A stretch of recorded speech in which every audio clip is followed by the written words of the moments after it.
Blynd Submyshynz, where DIY bands submit songs for us to listen and react to blind. Every week, we'll bring a guest from the underground music, arts, or entertainment scene to help you sort through mountains of new music. We go in blind so you don't have to. Blynd Submyshynz. Hey everybody, welcome back. Welcome back. Welcome back to Welcome back. Welcome back. to our new Welcome Back Cotter podcast. Yep, exactly. Where we are going to watch episodes of Welcome Back Cotter that we've never seen before. It's called All About Carter. Yeah, it's called Blind Cotter. And we'll react live. That podcast might actually exist. There's 100% an episode by episode. There's probably like that Star Wars minute, a minute by minute. Yeah. Each hour of podcast is 1 minute of an episode of Welcome Back Cotter. That would be amazing. Yeah.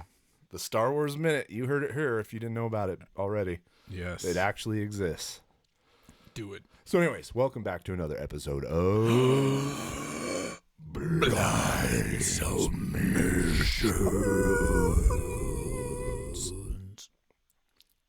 Sweet. Happy whatever the fuck day it is, it's everybody. Monday, remember? It's always Monday. Always Monday. Sometimes Happy Tuesday. Monday. Occasionally it's a Tuesday. Occasionally it's a Tuesday. Happy Monday, maybe Tuesday. Probably in the afternoon on West Coast time. And you know what? Happy new month. Yeah. We are out of the first month of the year. Technically, yes. Monday is February 1st. I'm still getting used to this time travel shit. So it is February 1st. Welcome to February. Yes, welcome to February. Wasn't January great? It was wonderful. It was full of It really was good. Yeah, it had its moments. Been walking around a little lighter in the I will say that much. Yeah, lighter yeah. in the shoes. Yeah, we are here in the Bay Area getting, currently the rest of the country is getting dumped on or frozen to death. We are getting massive amounts of rain. Getting washed away. Tahoe's getting snow, literally washed away. I spent my weekend working on a granite path walkway, and a stone path, and then Mother Nature just washed it out. Yeah. We walked out this morning, and like all the stones were about 3 inches lower, and there was just a big trail of sand. Poor planning on our part. I'll get better. That sounded like some Doom lyrics. It did, yeah. No, I made some. The stones were lower. Look, if you're in a Doom or Doom adjacent band and you don't have lyrics related to stone. Well, work. no, I mean from every fucking thing that's happened in the last 12 months. Seriously. Yeah, if you don't have a notebook full of potential lyrics, I don't know. The world is just writing them for you. Yeah, pretty much. You just need to pay attention. No, I swear, it's almost like I want to just quit and start a bubblegum pop band. Yeah. I'm not sure if I'm ready to wallow in it anymore. But we could. Oh, I'll find a way. The world needs bubblegum pop. Yeah. Sure is happy. Spent some time yesterday talking to an OG guest, episode 1, Susie McMullen of Broom. Oh, Susie. Having a little chit chat about bringing Susie back for a repeat. I think we should. That's funny because I was thinking about that this week as well. Yeah, we're at almost the 6-month mark. This is 20th episode. Yeah. We've done 20 episodes. Episode 20. 20 episodes, close to 50 hours of content. Growing population of listeners, growing downloads. So are we legit yet? I think we're legit. We're getting legit. Have some exciting upcoming guests. I think I teased, or didn't even tease. I just said we'll be recording with Jordan Olds from 2 Minutes to Late Night. Wearing the shirt, hell yeah, right there, the Sailor Moon 2 Minutes to Late Night mashup. And the backstory behind this, if you haven't followed them or only followed them sort of casually, is him and Stephen Brodsky from Cave In and Mutoid Man, and the drummer from Mutoid Man and Converge, went to New York Comic Con dressed in a mix. So he wore corpse paint and a Sailor Moon costume. Jordan did. That's amazing. And then the other two, I think, were in Super Mario costumes, and they had like backpack amplifiers and a little tiny drum set, and they just hung out outside of the Javits Convention Center in New York, playing covers, like video game covers, and it was incredible. So on the 2 Minutes to Late Night YouTube channel, you'll find some of that lovely business. So nice. They are fun. Jordan's a super fun guy. Launching this new live stream series that's doing that punk 7-inch cover mix set thing. You know, splits. He called it Splitsville, but it's basically two punk bands, or two bands in this case, not punk bands, because it's Every Time I Die and Cave In, I think, is the first two, and each one is going to cover the other band's songs, and they don't know yet which songs they're playing, and they're doing the whole thing live. So they'll hear it for the first time. The first episode actually already aired, and you already missed it because it was on the Bandcamp's new streaming platform and only up for 1 day. Damn. So you got 24 hours. It happened last Friday on the 29th of January, but there's more coming, and it's a really fucking cool idea. And they're creating a piece of exclusive merch for every one of the episodes that you can only buy if you're on the, well, maybe they'll sell the t-shirts too, but it's a really cool t-shirt. So I'm excited to watch the first one. We're going to watch it here together. And then I'm super excited to see who's next. I love these, I love all the cover mashups, obviously, that they're doing, but I also love the idea of taking two bands and flipping. Oh yeah. Because I mean, look, if we were ever offered an opportunity and then, you know, they picked another band that made sense, I would love to just fuck with the cover so hard to just like I think my mindset would be like, how could I play this that would piss them off the most, that would make them the most upset about the awful musical choices I made, so they don't have to cover it true to. No, they do whatever the fuck they want. Oh yeah. No, that's amazing. I think that's the real fun of it. So it's like, that's totally the fun of it. There's a few different ways you could approach it. Having done a bunch of covers, it's like, okay, there's the faithful cover, there's the reinterpreting it in our style cover to sort of make it sound like it would have been one of your songs, and then there's the just you know, fuck with it hard covers, make it insane. And I definitely think that's the direction I would want to go, especially because the whole point of this is like the reaction in the moment that you get on that live stream when the other band is watching you butcher their song. Oh, completely. It's fucking fantastic. I love it. And you know, props to Bandcamp for, again, reacting real quickly to the situation that a lot of bands are in, and just rolling out a platform for streaming shows where you can sell tickets and sell merch and stream shows. It's a really cool move. So completely. Bandcamp, whenever you want to sponsor, we're here. We're ready to go. Well, they already have their own metal show, so I think we're but we don't do what they do. This is different, though. This is much different. Exactly. All right, let's get to the main event. Yeah, we should get to the main event. So our guest today is Alex Petralia, who is the singer in Oakland-based sort of a punk noise band, the Nopes. Actually, it's just Nopes. There is no the. Yeah.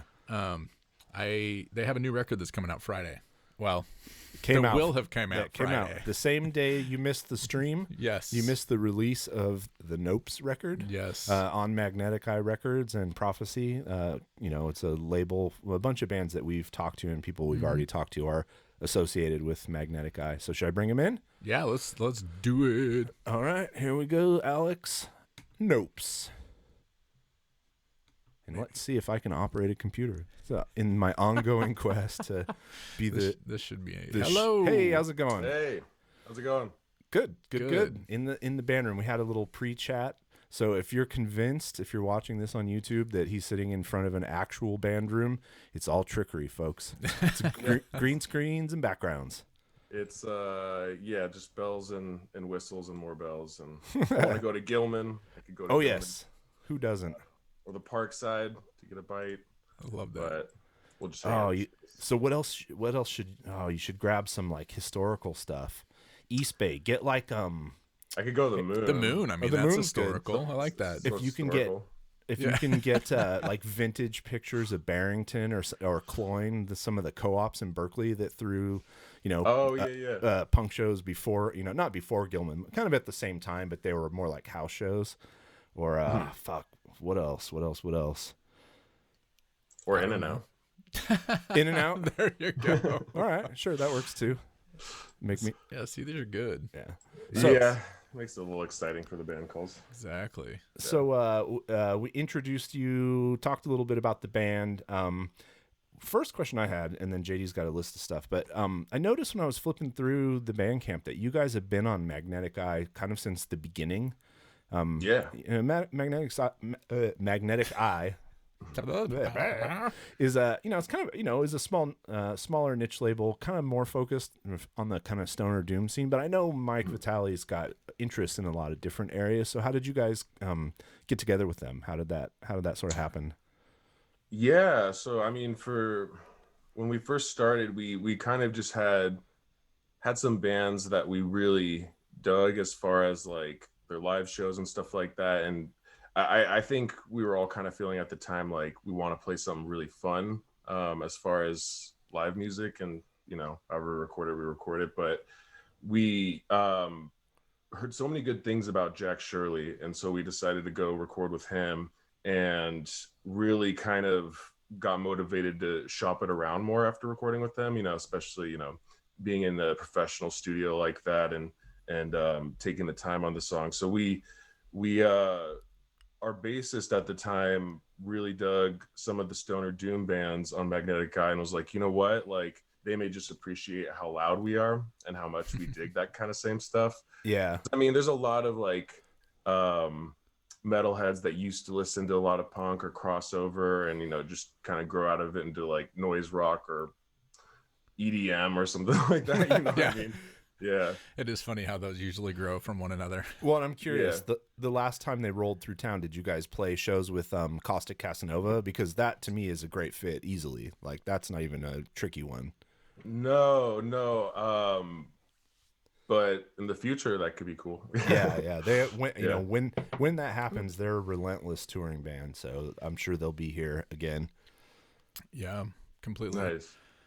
So what have you been up to like the last 9 months? I mean, we mentioned you finished the recording of the record prior to sort of going into lockdown, right? Yeah, so I want to say Torso, and there's another band too with some members from the Bay that are releasing records around this time, and I think we all finished our records at the end of 2019. So it's a lot of sitting on a record. I mean, so since then, like we haven't really made any new music, and I've just been kind of chilling for the most part. I mean, personally, making videos. yeah. Like I got into making kind of just like little videos and stuff. Like we got a new music video that's animated, and I've always wanted to learn animation. And me and our guitarist, we used to do a kind of like a comic strip a while back. Just some really like just silly, stupid shit, like 2 or 3 frames. But now that I'm in lockdown, I end up having more time than I ever imagined. So I could finally draw 16 frames, 24 frames a second, and not lose my mind. Oh wow! So, yeah, well that's cool. So are you unworked, out of work? Have you been just chilling, or do you have a job that continues through the lockdowns? Yeah, so I'm lucky in the sense where I could work from home. I mean, I just answer phones and help people out with shit and ask them if they turned it off and on again. Yeah, I mean, you can do that from anywhere. Yeah, for sure. So that's been chill. I mean, like I definitely have been using a lot of the time to check out new music and listen to podcasts, stuff like that. Just like a lot of stuff where I could really dive into an artist's full discography now that I have all this time. Like stuff maybe I decided to save for later just because it was a little daunting how many albums they had. I know, isn't that? It's like that too. Like you go, fuck, man, I've never really gotten into this band, but 16 hours. Or do you play video games? Because no, but I have definitely thought about starting. well, no, and it's the same thing though. If like you haven't been playing for a while, and then you like, well, shit, I got all this time, and then you download 16 games, and then you're like, God, I don't even know where to start. Like, yeah. And if I start on this one, it's 40 hours of my life. Like, do I want to do that? It's similar. So, what podcast? Out of curiosity, since we're on one, what have you been listening to? Yeah, so I big fan of Last Podcasts on the Left. It's like true crime and all things weird. Their network has some good stuff. Like my wife listens to their pop culture, like Page 7 one. They have like a music history one where they did a whole season on punk music. No Dogs in Space. No Dogs in Space. So that good. was really very, very solid. I mean, there's bands that they covered that I thought I was obsessed with.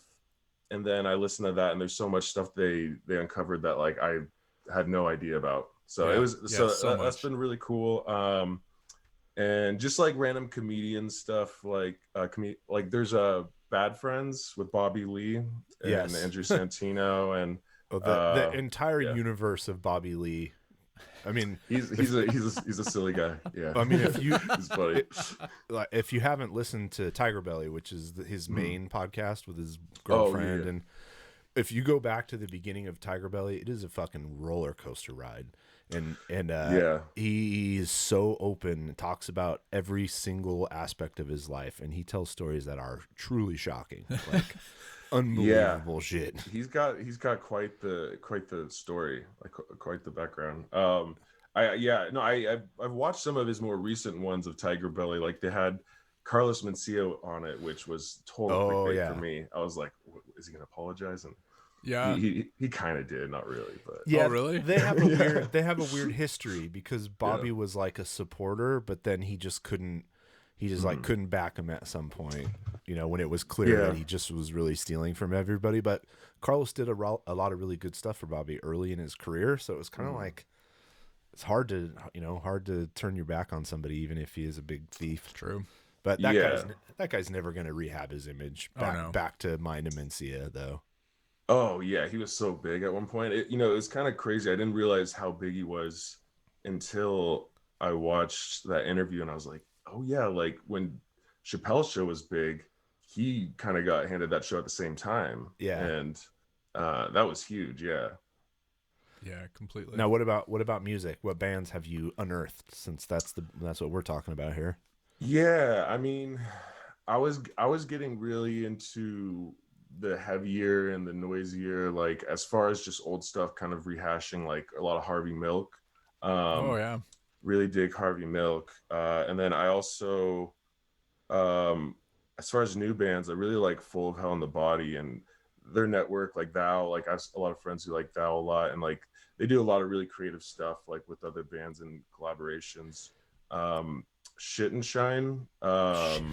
I don't know if you're familiar with them. I've not heard that one. No. They're pretty cool. It's just one guy, but he does everything from like pure noise, like to krautrock to electronic to like all sorts of stuff. But he's a big, I guess, figure. I think and he's from Austin, somewhere in Texas. But yeah, he plays in this other new noise rock band called USA Mexico, which has one of the drummers of Butthole Surfers. Nice. And they're really good. I was lucky enough to catch them in Austin on a trip, actually right before the pandemic at the end of 2019. Oh wow.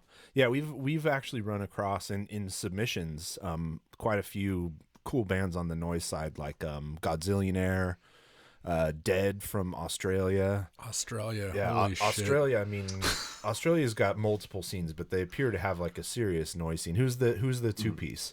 That was Dead. Oh, that was Dead. Yeah, Sorry, yeah, Dead. They're the two piece. There was another one that same episode. Astro something. Yeah. Dead's like Big Business, but like I don't know how to. It's Big Business Melvin's adjacent.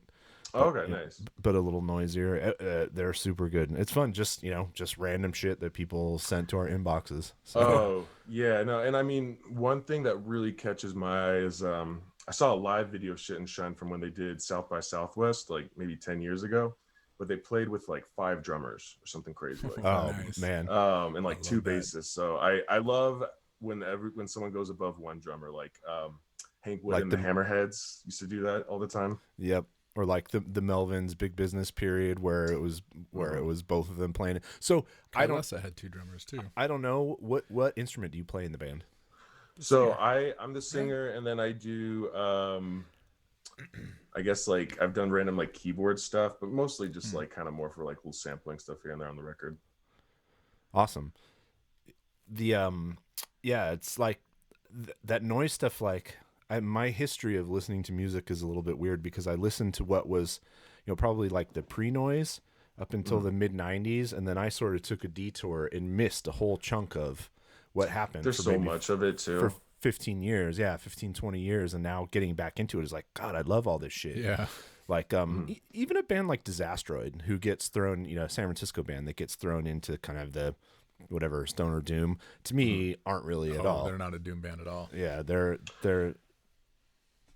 I think they have direct lineage from like the post grunge noise, you know, noise world. Yeah, no, I feel that. I mean, there's certain bands that are just kind of hard to pin down as far as sound. Like, there's a really impressive band from Oakland that's just a one-man band called Reptoid. And I've heard of Reptoid.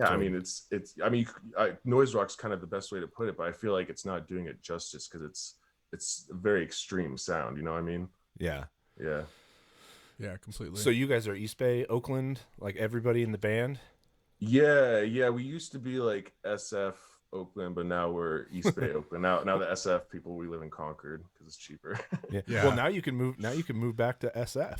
I'm really hoping I could do that because food out here sucks. Yeah, Concord. Ooh, Concord's like. There's some amazing Mexican food down the street. There's a spot that it rivals some SF spots that were favorites for sure. Really? But I mean, everywhere else you look, like it's not really strip mall chain. Yeah. I mean, to me, Concord is that city you drive through on the way to Tahoe before before you get to the bridge, which is like if you grew up in the Bay Area, particularly in the South Bay, that's just a memory that's burned into your brain. If you went to Tahoe on any regular basis, it was like, oh, there's Walnut Creek in Concord. Yeah. Yes, maybe we'll stop at a drive-through, or that was about as much as I understood of it. Are you from the Bay? Yeah, we're all from the Bay, which natives. Yeah, which is nice, and I guess like it's weird to think about. Like, not many people know, I guess, like the Concord area, but I feel like now it's gonna be super famous because they caught that dude, the Golden State Killer. Yes. Oh yeah. Who was a cop, and I mean, it was pretty big news. But I feel like as soon as they do some like Netflix show or something, everyone will know about it. They did. There was a series during. Oh yeah, there was during the pandemic, and it was like top of the Netflix charts for a long time. It was like 3 or 4 episodes. Yeah, this is pretty good. It was. If you're into that kind of shit. And it's just wild that he's. I mean, I guess it makes sense how he got away with it so long. He was a cop and knew how to hide it. But he knew the cracks to exploit in the system and what to hide, and Exactly.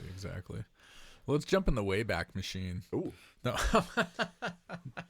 How did you get into music? Like, what were your early influences, and what made you want to start a band? Yeah. I mean, I guess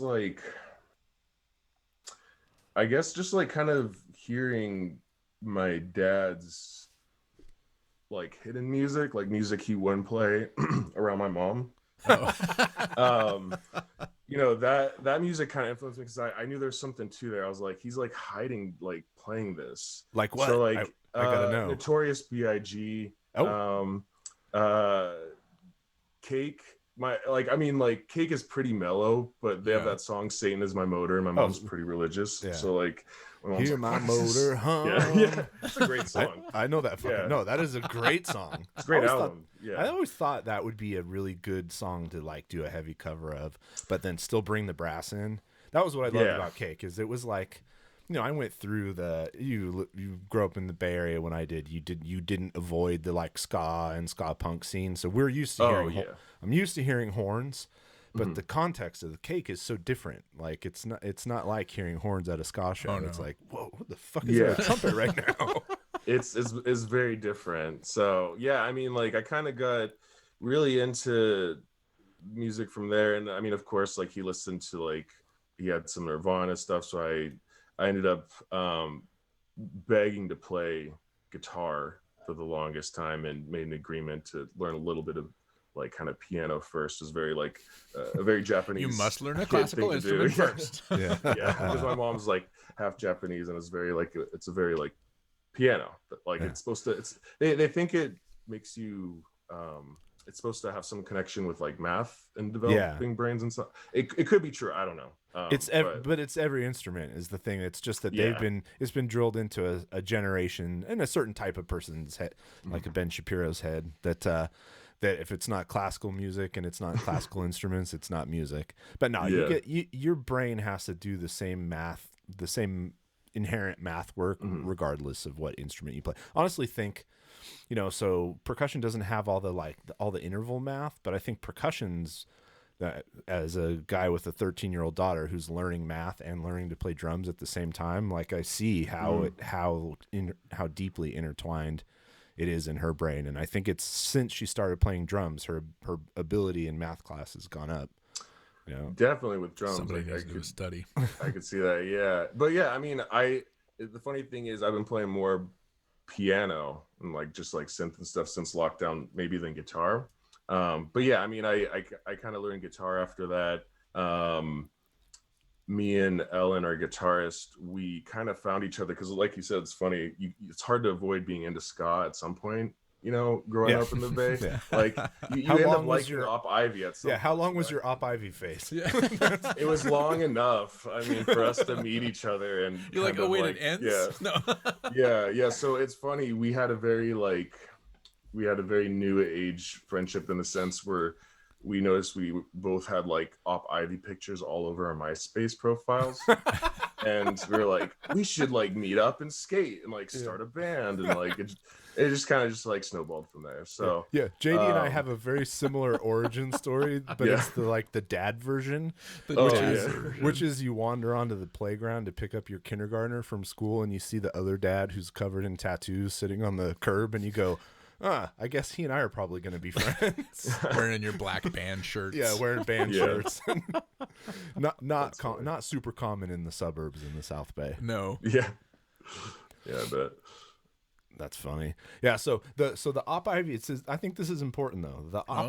I'll still listen to Op Ivy, on occasion. The phase though is when you don't listen to anything else and you cram it down the throat of every other person that you come in contact to.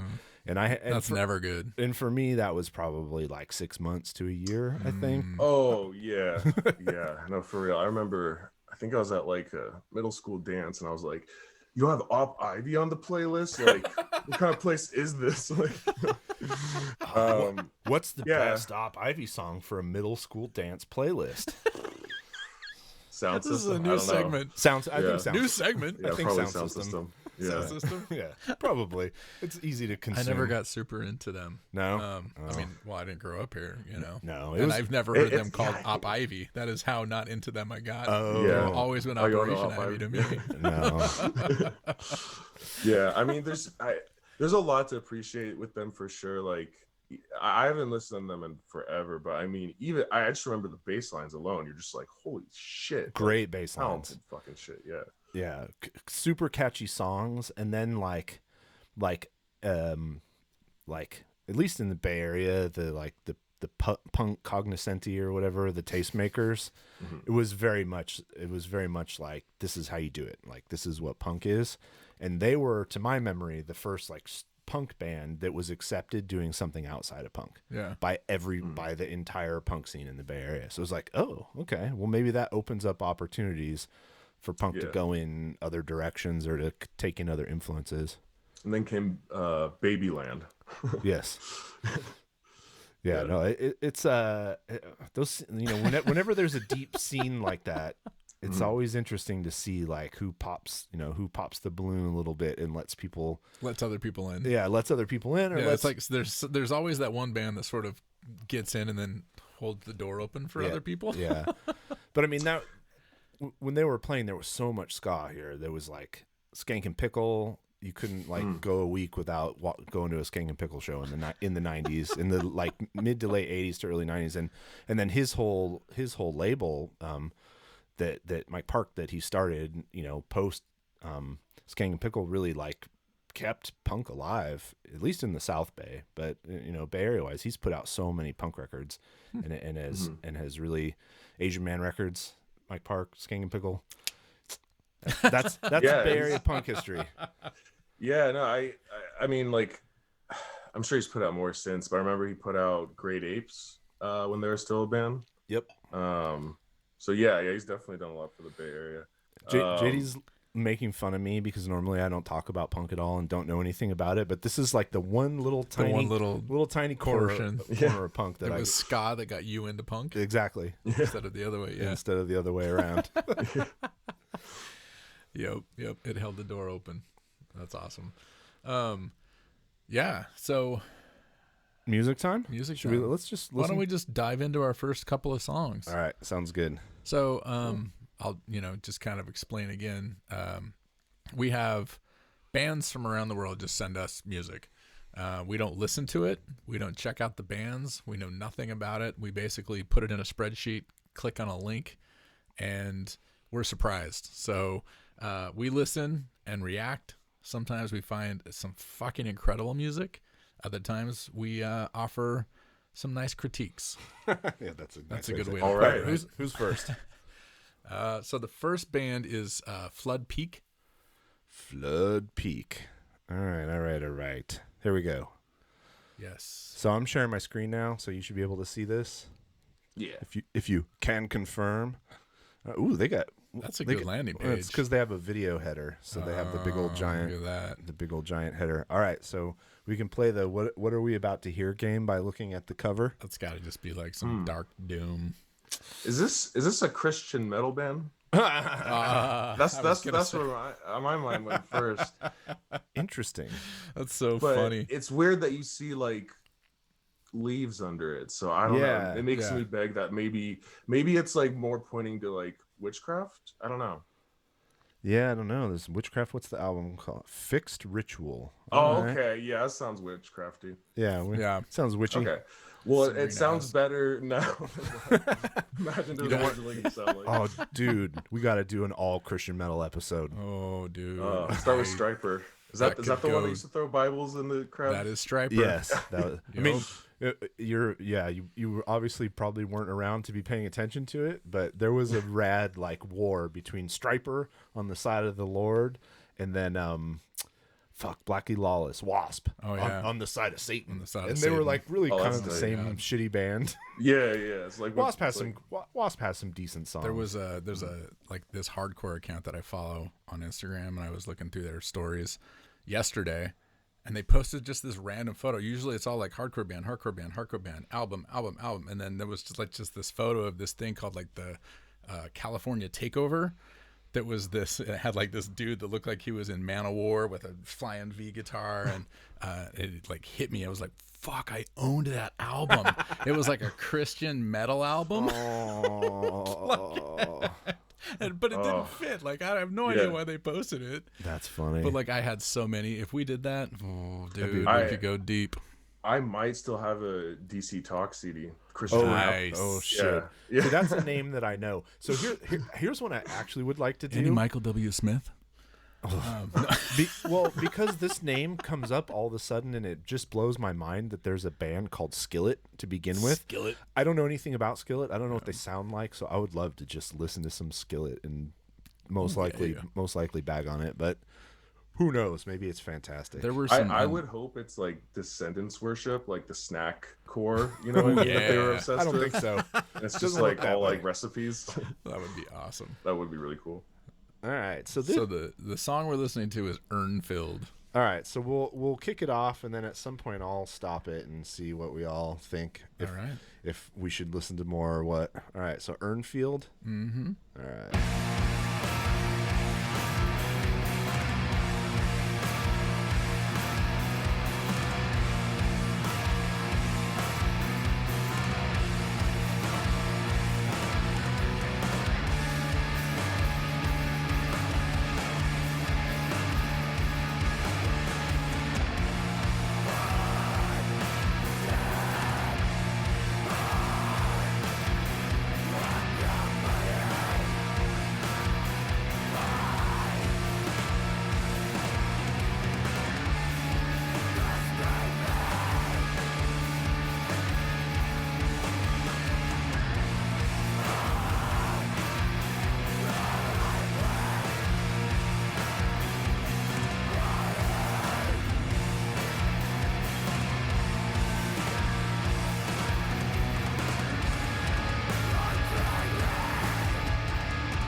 I like that. I'm into it. Yeah, that's pretty cool.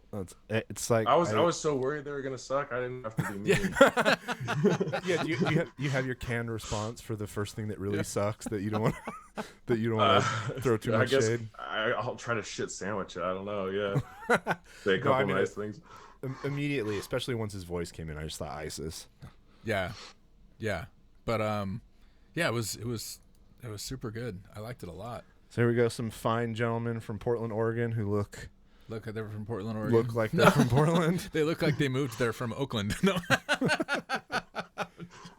Yeah, have you scheduled your move to Portland? Have you scheduled your move to Portland yet? No, I had my worst burrito of my life in Portland, so I decided then I can't move to Portland. So all of your decisions and transactions are based on like burrito quality. It would appear the yeah, one I mean, good I burrito thought about place in moving to Concord. Austin at one point because like I was like, you know what, Tex-Mex is like amazing, so I like there. breakfast tacos. But oh my god, the bugs in Austin! Like I had a cockroach fly in front of me the size of a baseball, and I was like, no, oh Jesus! Yeah, you're like, nope. Oh, yeah. ha ha ha. Jeez. Nah. Yeah, I'm into that. I really like that. Was there like some weird, like metal banging samples in the background, or was it just the way? Is it just these shitty headphones that I'm stuck with tonight?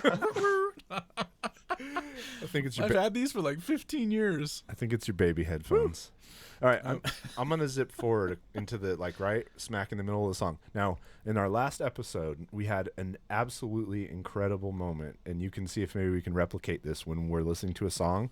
We got about this far into a song, and I said I'll skip forward a little bit, and our guest buddy goes, skip forward to 3:38. That's when the guitar solo will start. That's when the sweet guitar solo will start. And I literally slid the slider to 3:38, and on the dot, the fucking guitar solo started.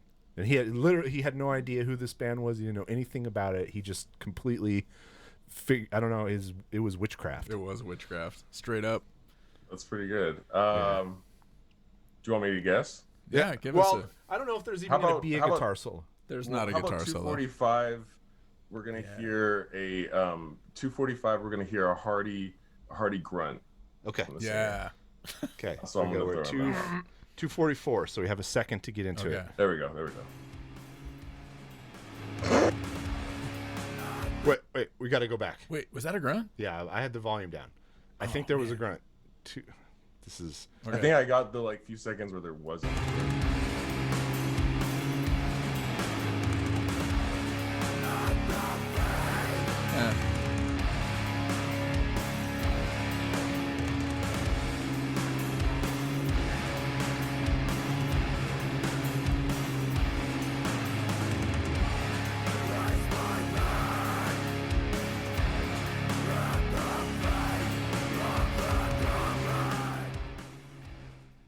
Not close enough. Yeah, I'll take it. Yeah. It's are these guys on a label? Yeah, they are. So they're actually on. Let me see here. Oh. Ha! It was mixed in Oakland. And it was mastered at God City. Of course. That makes sense. I don't know if they're on a label. We'll figure it out at some point here. Interesting. When I'm less terrible at I was operating into a computer. I really like it.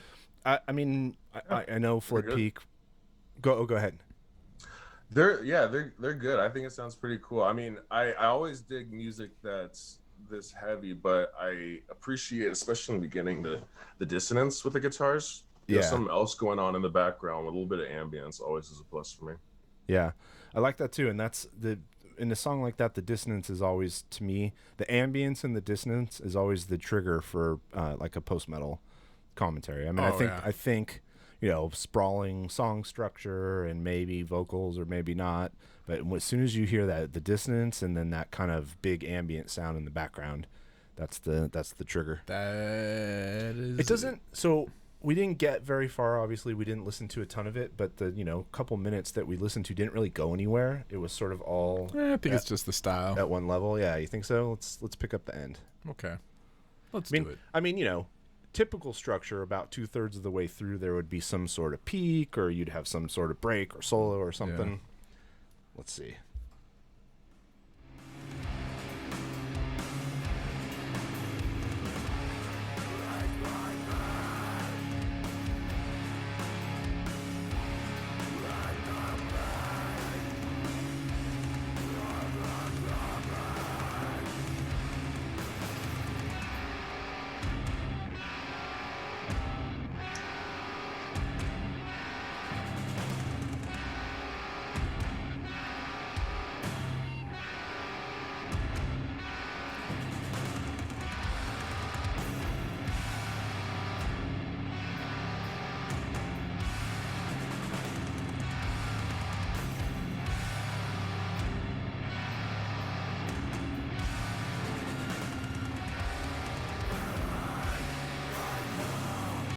So that's not a guitar It's cool. solo, but it's the kind of break that I'm looking I for. was just gonna say, That- sweet guitar solo. Yeah. No, Yeah. that's No, but my kind of guitar solo.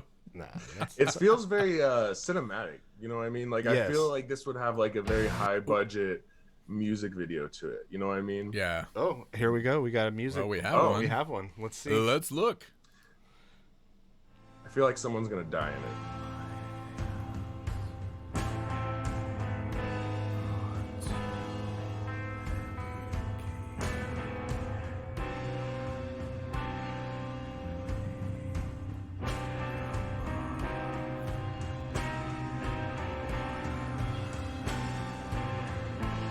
$2,400 Portland. Huh? I was saying 2,400 in Portland. That's how much that place goes for rent. Oh yeah. Totally. You know Yeah, it. no, I like this. Hey, you guys, do you guys tour a bunch, or have you? Yeah, historically? yeah. We typically tour the northwest, southern parts, and kind of like over to like Texas. I mean, we've gone as far as Tulsa, Oklahoma, and we were planning on doing an East Coast tour last year, but that got But canceled last year for- didn't happen. So some last reason. Yeah. Yeah, we don't have to dwell on that. Yeah. Yeah, I mean that's a band for a band like you guys, or even for us, because I don't mind a mixed genre show. That's a band that I'd put on the list of like, hey, we're rolling through Portland. Let's reach out and see if these guys are connected and want to hook up a show. I assume you guys have a booking agent, or do you DIY? Do you book all your own stuff? We just do it ourselves. It's just it's always been nicer that way. We kind of have just like a network of friends and friends of friends and stuff. And Yep.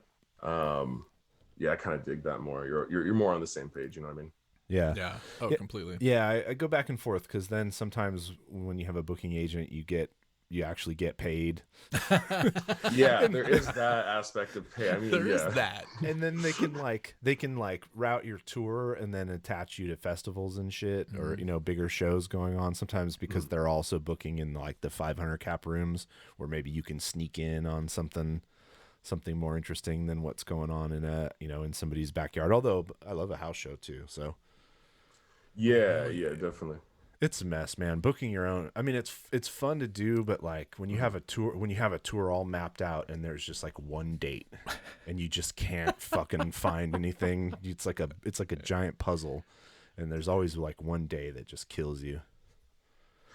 All right. Yeah, definitely. I mean, but the good thing is like I feel like Texas noise rock and punk, and I think even metal, it just feels so much more mainstream there with like the bigger clubs. You know what I mean? It feels a lot easier to get bigger shows there. Yeah, Texas is good, and big chunks of the Northeast are easier. If you want to do New York, Boston, Philly, even parts of the South, people love playing in Atlanta. Louisiana, and Atlanta has a pretty good Oh, support structure. No, Texas is fun, and I mean, if you've never been to Texas, until you drive through that state on a tour van, you don't really have an understanding of how big it is. Yeah. is Well, we did it fucking in a enormous. Prius. Explain that to me. Let's talk about You borrow touring in a drums at Prius. every show. Oh, gotcha. Well, You almost. just- I mean, you bring all the breakables, important stuff, but yeah, there's a picture maybe from a few years back on the Nopes page when we were still using a Prius to tour, and everyone has something on their lap. It's a miserable experience in the car. At least the hatchback, right? Like the slightly Yeah. bigger, the slightly Well, bigger Prius. Aren't they all Yeah, hatchbacks? but I mean, like, you completely forget too that you're in California when you drive a Prius. If you know what I mean, like you go to like you end up in like Kansas, and then like Paint a target on your back. Yeah. Well, we literally rolled into Kansas, got gas, and the first thing said to us was like an 8-year-old boy that said, "Where's the vagina on your car?" Like, he took it from South Park. I found out later. I was like, "Hey, he took it from that episode." But I was like, wow, "We're in Kansas." Like, Well, and what's an 8-year-old boy doing watching South Park? Yeah. yeah, I mean, but then Different again, question. I think I might have been too. Yeah. That's true. Yeah, we were driving through, not on tour, on a separate road trip that is a whole other story, driving through the Texas Panhandle, And I wasn't in control of the people that I was with, and there was one guy who was a terrible piece of shit. And we sit down in this little diner to eat breakfast, and he the first thing he does is order a bagel and lox and asks where their New York Times is. And every single person in that restaurant all looked at us. And I swear to God, I think I heard guns cocking. It was like absolutely terrifying. We were like, dude, shut up. Shut up. Just stop talking. What are you doing? That's funny. Oh, Texas. Texas is crazy. All right, who's next? Next band is SarGasm. Oh. I picked it because of the name. I had that one in the inbox a few times, but haven't taken it yet. All right, well, we're about to It's take a mystery. Do you feel like dying? Yeah, SarGasm. So we got kind of like a typical sort of heart flower tattoo looking situation on the album cover. I don't have any guesses. I don't want to read. Electronic or rockabilly revival? Yeah, I'm feeling like some dirty rock.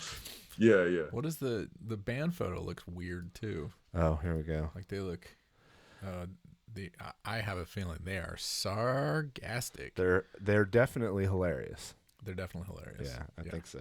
Yeah. The crazy sunglasses and coat is always a sign that you're wacky. I like that only the sunglasses are colored. Yeah. It's a good trick. Wonder how that conversation went over. They're like, he's like, only mine. And we're like, what? Like, what? Thought we were all gonna do it. Yeah. No, only the heart glasses. We have a heart theme. Yeah, that's true. All right, I see that. What song do they want us to Feel play? like dying. Oh, here it is. That's the only one here. You make me feel like dying. That's a different song. Oh. Dance the night All right. away.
What is going on?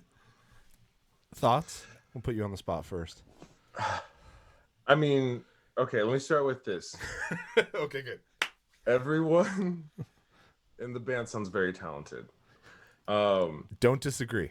I feel like this would have killed the same year Crazy Town got big. Oh. What was that, like 2000? Yeah. It's not for me, but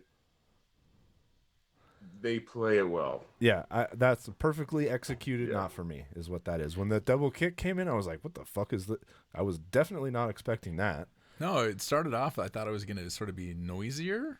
It sounded like it was going to it was going to maybe even be a noise band.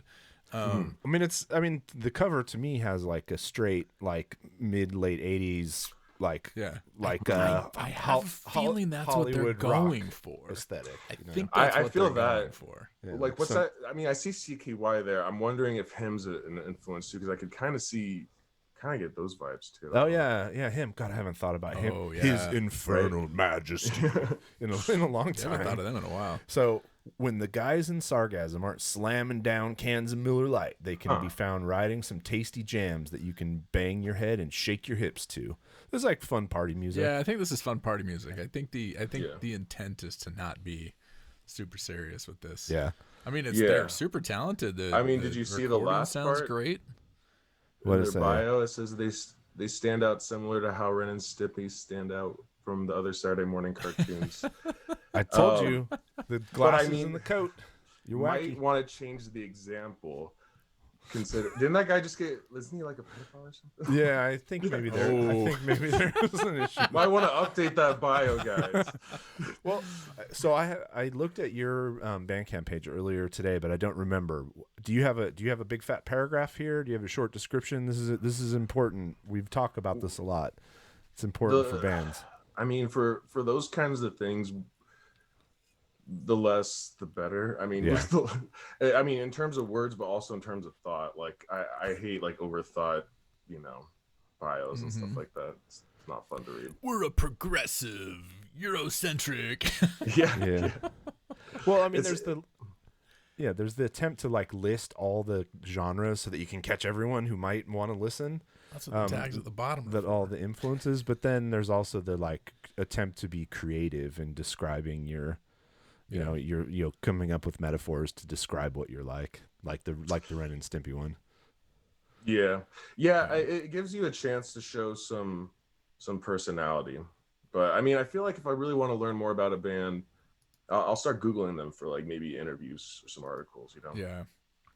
Yeah, I'm flipping through for those just listening to the. That's I gotta cool say, artwork, though. I actually feel like that song, it was giving me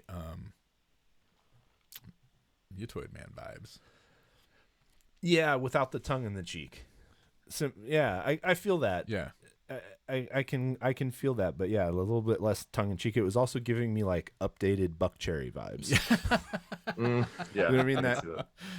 It's like kind of like Coke party music. Why don't we let's listen to something off of this one, this last one. Yeah. All right, so here's a Monster of the Week EP. Pick whatever they pick for us. Yeah, well, they want us to hear Monster of the Week. All right, then. All right, let's hear it. Is it going to be different? I don't know. All right.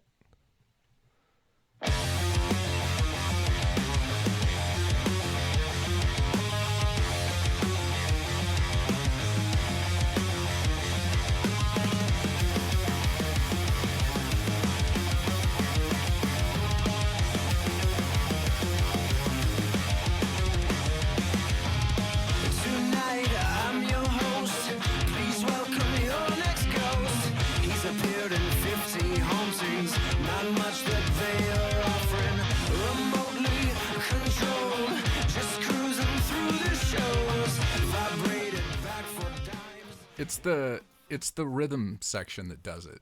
It has that late 90s rhythm section that it does. Well, I'm very CKY now that I think about it. Yeah, for sure. Yeah. And I'm kind of smelling the formula too, which is like an amped up metal intro or musical sections, and then drop into the verse into kind of like a sleazy rock. Yeah, like it's really good if this is what you like. Yeah, the musicianship is incredible. Great band, great production. I don't think I would listen to it, but what make of car do you think you would be most likely to hear this blasting out of? Make and model. Ooh. I don't know. I feel like it's actually more like probably like a. I don't know if I'd hear it from a Tundra. car. Yeah, I sure. feel like I'd hear it coming from like a tattoo parlor. Yeah, 100%. This is total tattoo parlor like music. A Sacramento tattoo parlor. Yeah. Yes. Yeah, a guy pulls up in like a completely redone like 57 Chevy, but with all modern stuff inside. Yep. Old car redone with some sort of flash, like the fuzzy dice or something. You know what I mean? Yeah. One of those graphics on the side. So I think some people at certain tattoo parlors are going to get mad at us. They could be like, "Oh wait, that's fine. We only do classical." All right. So that was SarGasm. SarGasm NY. Because there was another SarGasm on Bandcamp already. SarGasmNY.bandcamp.com. Oh my God. Was there? No way. That's for further investigation. Wow. Exactly. All right. We doing another one now? We're doing another one. One more. It's the Manitas Nerviosas. Can we just listen to King Buffalo instead? Sure. Let's do it. Just kidding. Is it there? Love Nerviosas. Yes. So this is another sort of a part that we do. It's not anything that somebody sent us, but because we're big Bandcamp fans, and they already introduce new people or people to new music, we want to do the same. So we usually just go in, maybe read some of the articles that they have posted up, find shit that we've never heard of, genres that we don't really listen to, and then we dig in. Yeah, music from other parts of the world. They're doing a lot of good work to uncover scenes around the world. Yeah. And kind of do that historical digging and to give you the context for why there are a bunch of psychedelic rock bands in the Sahara, or or why everyone's listening to 60s psych from Iran. Yeah. Suddenly, or shit like that. Oh, it's awesome. They always they have great writers over there. So the article is called "Meet the Latin American Labels Who Are De-Berlinizing Experimental Electronic Music." Huh. So I'll tell you more after we listen. Yeah, is this just this one track? All right. A Love Supreme single.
All right, it's funny. I didn't realize, because I'm not that deep into EDM or electronic music in general, that it needed de-Berlinizing. Yeah.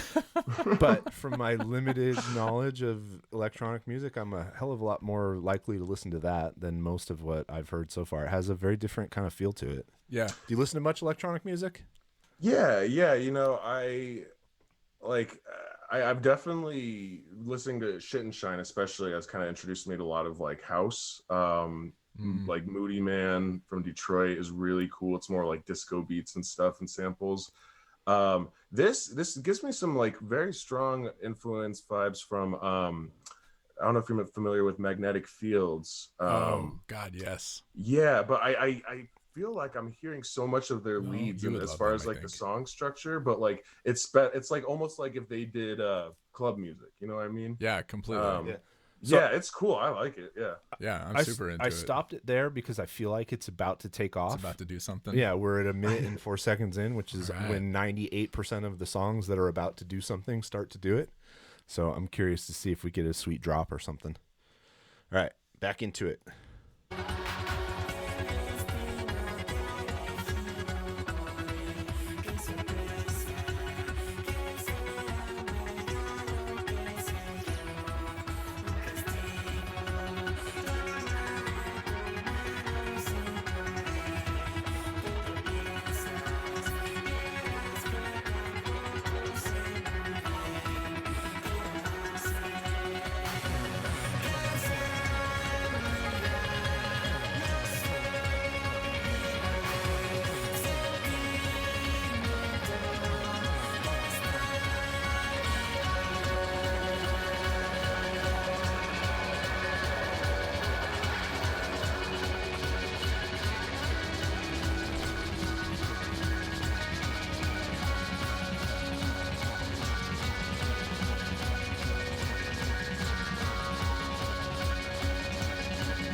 Yeah, I like that. That's super cool. That's sick. That's super cool. Did anyone else get some vibes from the Who in there? Like, I'm getting like with the solo at the end. Yeah, the solo at the end and the one little recurring melodic theme sounded a lot like fuck, I don't. I've already admitted the Who's not my favorite of the classic rock bands, so I don't have all the song You don't names. have the knowledge. It's like You're I know gonna there's say Teenage Wasteland, right? Yeah, I think I that's was what I gonna was say thinking. it too, but I punted it to you because I didn't want to. Nah, it's okay. Wanted you to look dumb first. Your brain probably works like 60% better than mine, especially when it comes to like long-term recall. Everybody knows that. But So I I wanted definitely to got just- those vibes though. It's cool. Yeah, it's super cool. So a little bit about this. So Templo Animal is this label that is based in, actually it's not based, so that's part of the story. So Templo Animal is designed to be horizontal and decentralized. It claims no specific base of operations and allows all members to contribute in mastering, press, and graphic design. There was a point where we thought only a few of us were making this kind of freaky music in Latin America. But after starting the label, things expanded rapidly. We realized there were tons of excellent experimental musicians across the continent. And then, of course, this is all going to sound familiar, but encountering limited resources for shows and production, a media fixated on the top 40, and the uphill battle to reach broader audiences are familiar struggles for most indie artists. But musicians in the global south have the added challenge of stepping into the value system that is not designed to evaluate their work. So it says that there's a lot of this kind of stuff like ambient and noise and drone music. Everybody thinks it needs to come out of places like Berlin, New York, and Tokyo. And so that's why this is called de-Berlinizing their work. Yeah. No, it makes sense. I like that. Yeah, I really dig like Kraut and drone and stuff like that. And I mean, you definitely get like way more than electronic vibes. Like especially with that little kind of like drum roll little sample at the end that they keep plugging in there. Yeah. Yeah.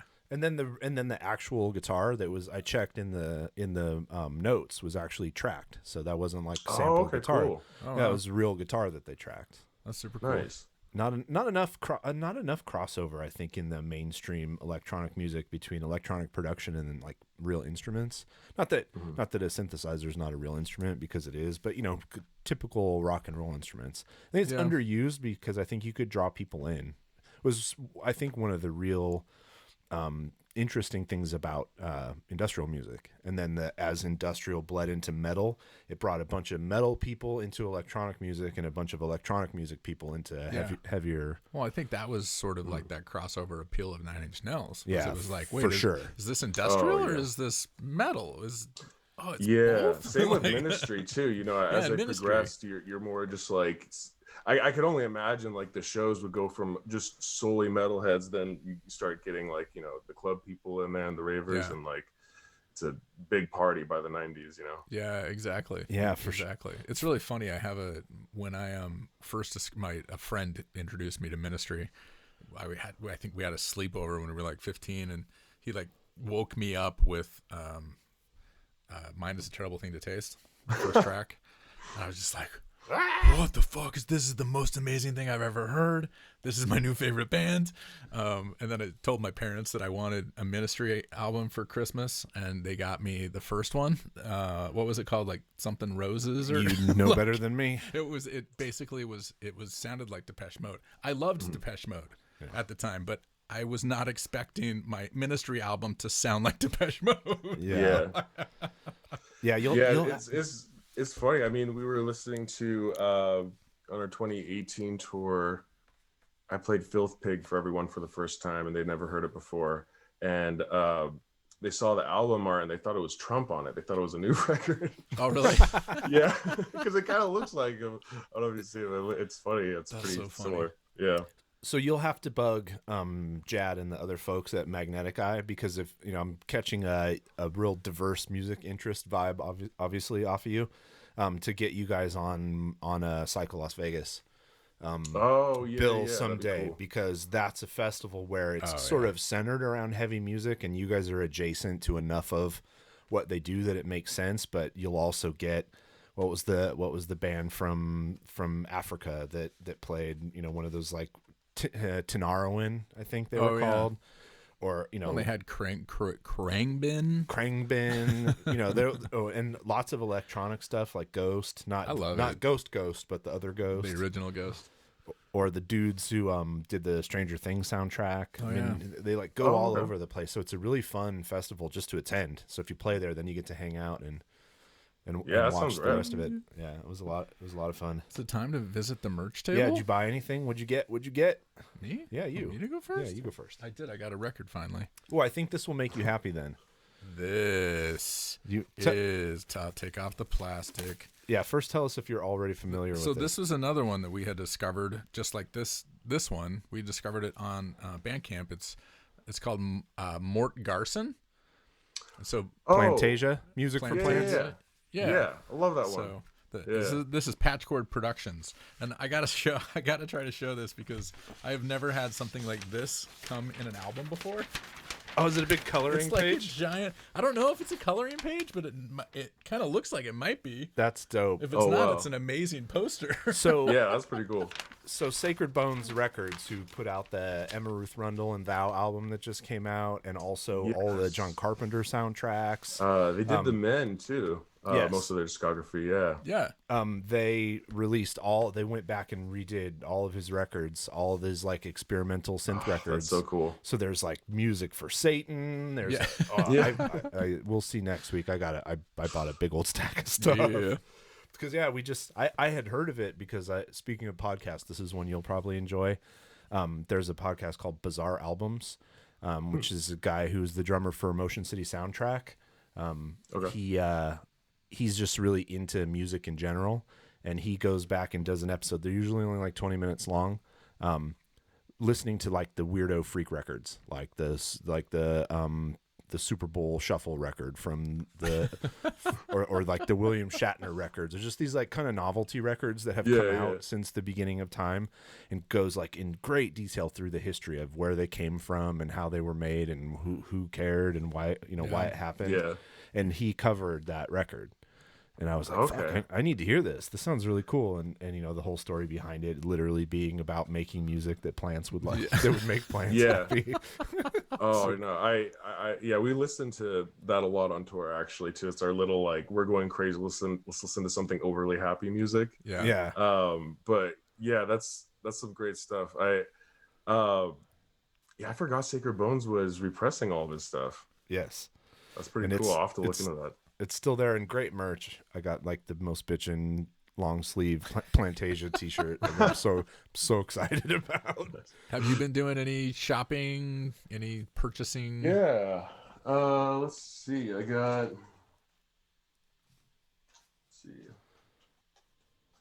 I grabbed a couple older records I've always meant to grab.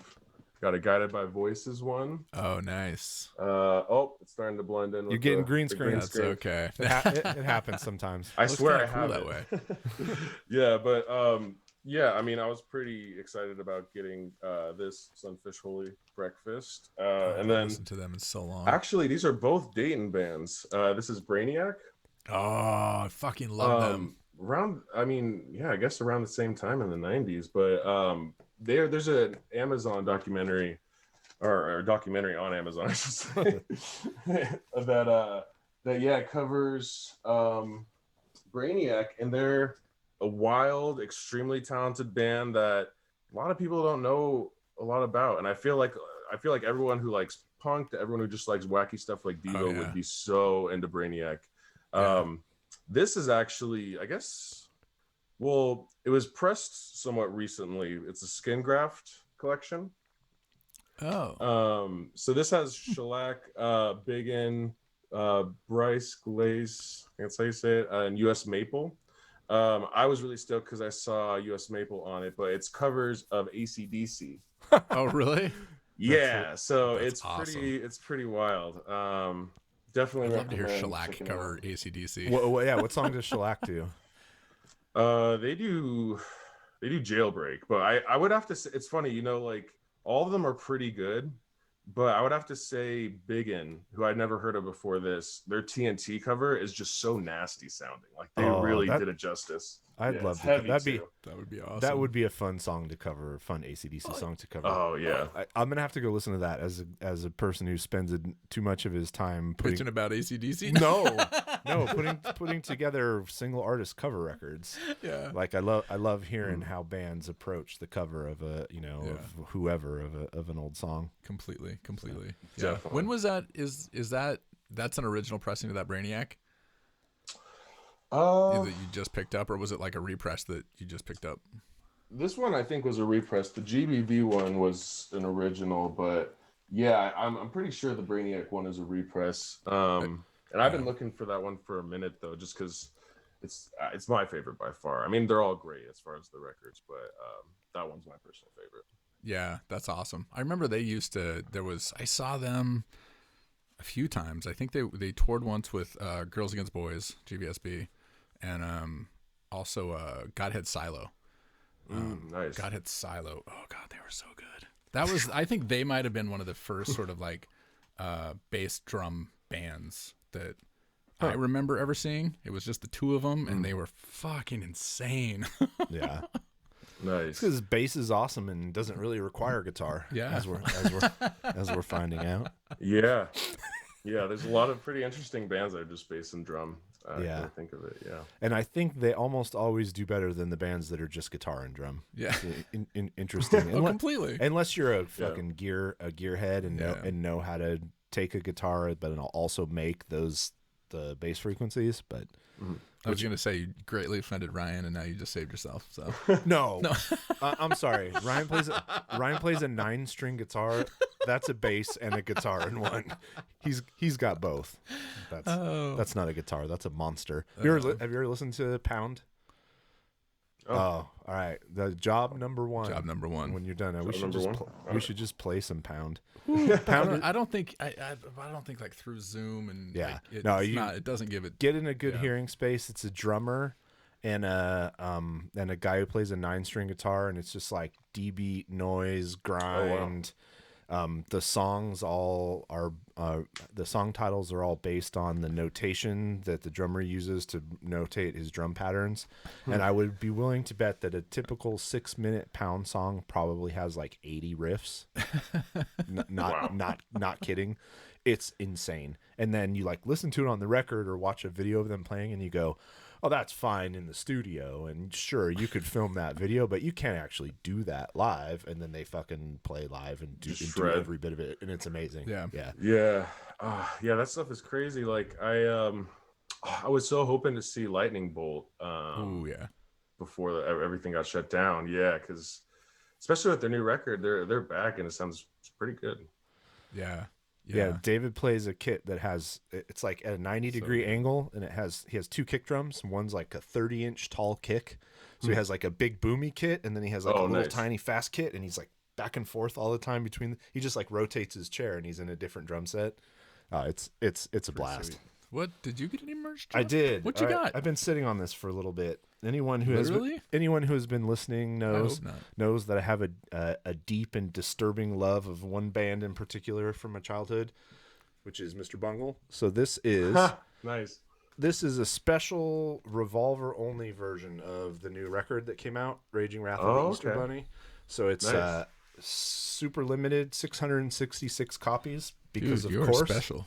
With a nice little OBI strip and then like is that what makes it so special? Is that piece of paper wrapped around it? It is, yeah. Sweet. And also that I haven't opened it because I already have another copy to listen to, so I'm going to leave this one alone. And it came with a special copy of the record or the Revolver issue that Mike Patton was on the cover of, where Eric Andre interviews him, which is a blast.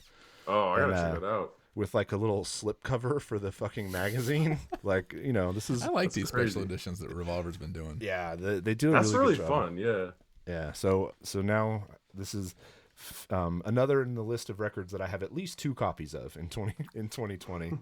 I bought the new Necrot record. It wasn't Revolver, but it was one of the other magazines that did a. Oh, I thought it was Revolver. Maybe it was Revolver. No, I think it was Revolver. I think it was. Did a Revolver only version of the Necrot record that's really nice too. Have you ever played with or know those guys at all? Being in the East Bay. Yeah, we actually listened to a lot of them on tour, and I think I feel like I'm gonna get in trouble here because I think we have played shows with them. So I say if I say we don't, I feel like I'm gonna get in trouble. So yes, we have.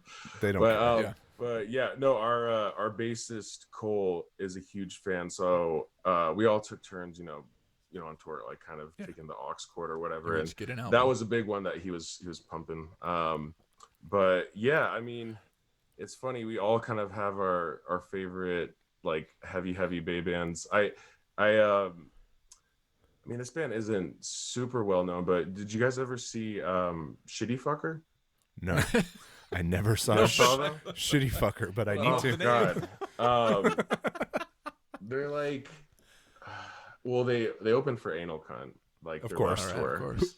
Yeah, Anal Cunt, often Sounds referred to right. on this podcast. yeah. But yeah, I mean, they were pretty amazing. I'm not sure what they're doing now, but I was really into... Is it all one word?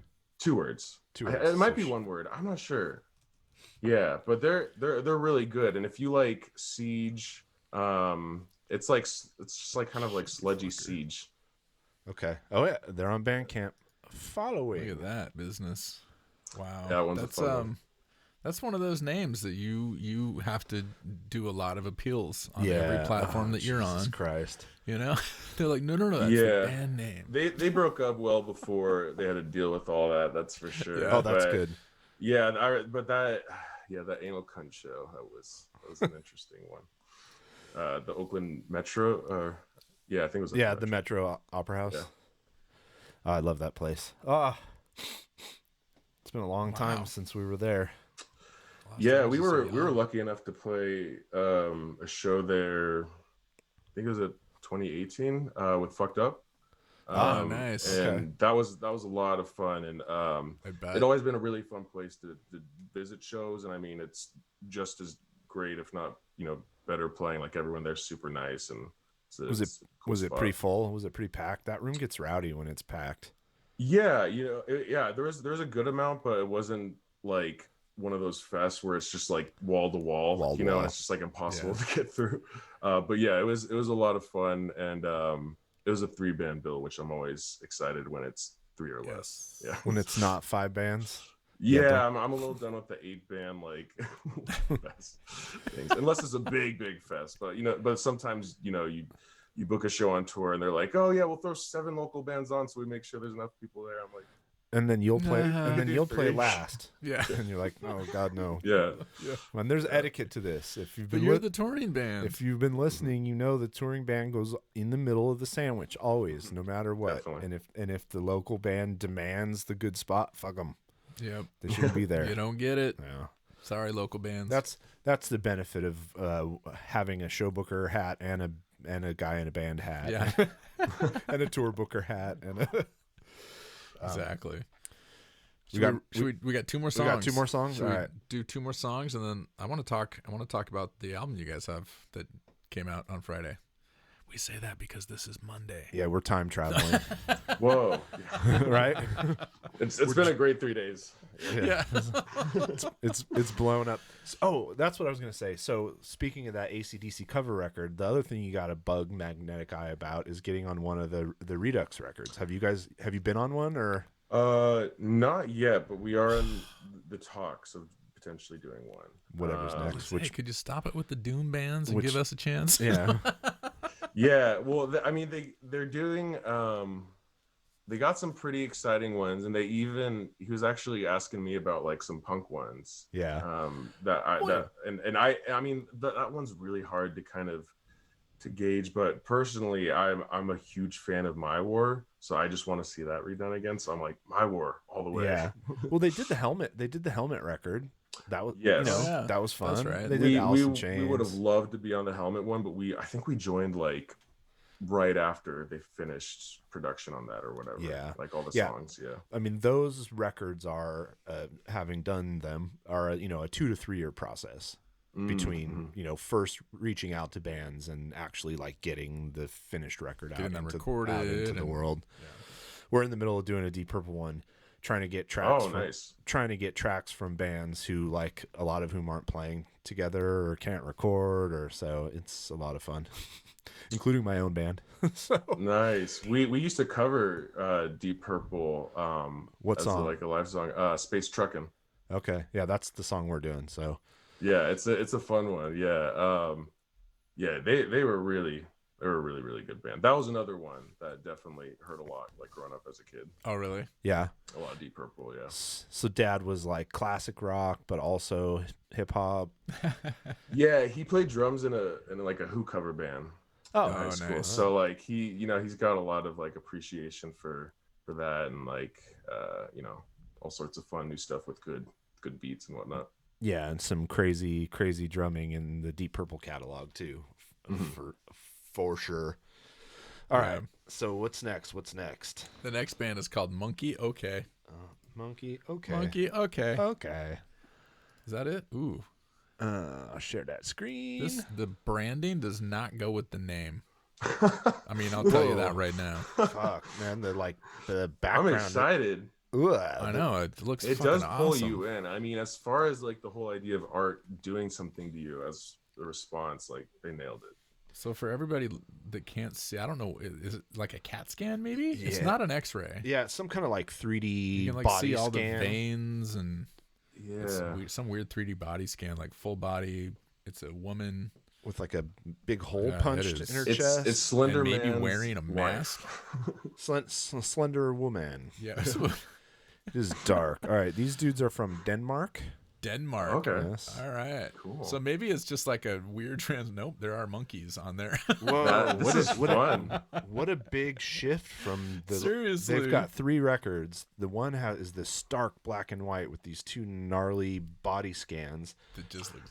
and then the last dirty, one's kind of like a dark. vintagey, I would guess, like a stoner band Yeah, it looks like a stoner band.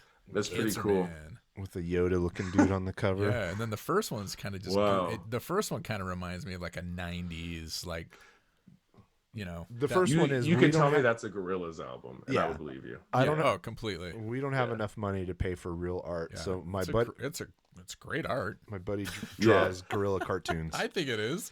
The art, I mean, the album art is getting better and better each album for sure. Oh, Like yeah. the second one's really cool and stylized, and this most recent one, I'm a fan of. It kind of reminds me of Hope for Men. Is that the right one by Piss Jeans? Where there's like 2 guys hugging each other on the cover shirtless. Oh, Oh, that's right. a little bit, yeah. Start Yeah. with the white background. Yeah.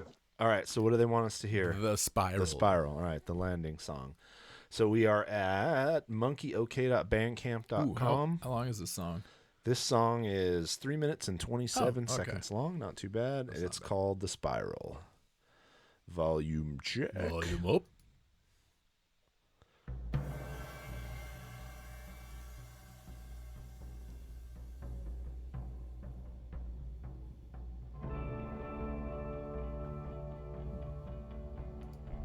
Immediately intrigued. Mm-hmm.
All right, minute and 36 in, 3 minutes and 27 seconds is the entire song and intro, I don't think it's gonna do much else. which I'm fine I with. like it. I'm fine with that. I Yeah. totally like it. What do you think? Yeah, I mean, it's hard to say because like with most artists, I feel like they would go somewhere by the end or like have some crazy change up or like turn. But I'm really getting like a strong crowdy vibe where each song's going to be pretty straightforward. But I feel like each song's going to be kind of different as far as like this will probably sound a lot different than I'm guessing. the Soldier. And look at the track listing. There's like 4 normal length songs, and the last song is 22 minutes long. Ooh, the long haul. The long haul. It would have been funny if that one was like 1 minute. Oh, dude, we had one the week before last that there was an entire track list, right? It was all the songs, and then the last song was like 38 minutes long, and we're like, what the fuck? And then we're dumb because it was really obvious, but we finally figured out that the last song was just the entire record played backwards. Yeah. So if you've ever considered doing that, it's been done already. It's been done. You can check it out and see if maybe you think it's a good idea or not. Yeah. So they say gloomy, post-psych, stoner, prog rock album. It says their songwriting technique is a bit experimental and improvisational. I'm getting those vibes for sure. Yeah. All right. Let me slide to like near the end of this one and see where we are. See where we go.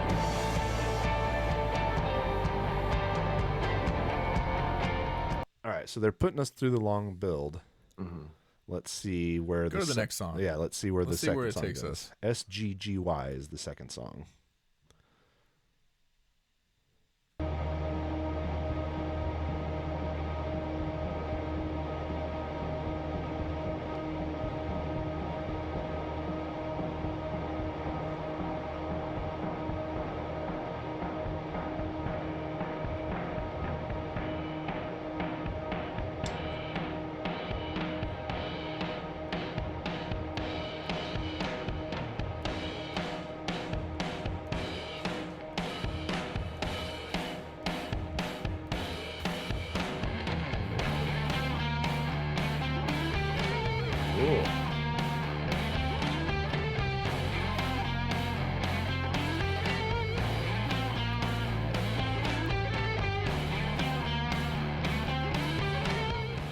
That's crazy. Yeah, that's great.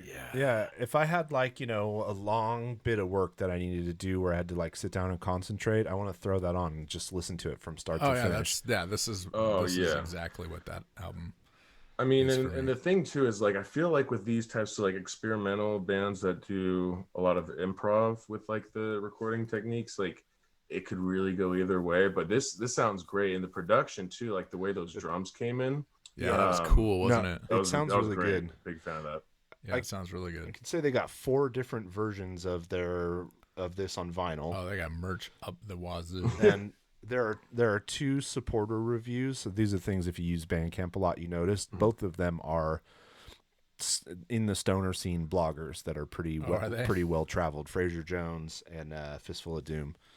That these guys literally purchase and listen to almost everything that comes out in like a really wide range, a really wide spread of heavy music. Well, it's interesting because it has like that sort of that post-metal vibe, but then like that guitar that came in over the top was total like stoner, like desert stoner guitar. Yeah. I want to. It definitely brought it back to something more familiar with that second song, because the first song I was like, all right, this is like some very moody kind of stuff, almost like, if you were to kind of take like the evil version of Yola Tango or something. Yeah. You know what I mean? Yes, I do. I like that. The evil version of Yola. Yeah, I definitely got those vibes.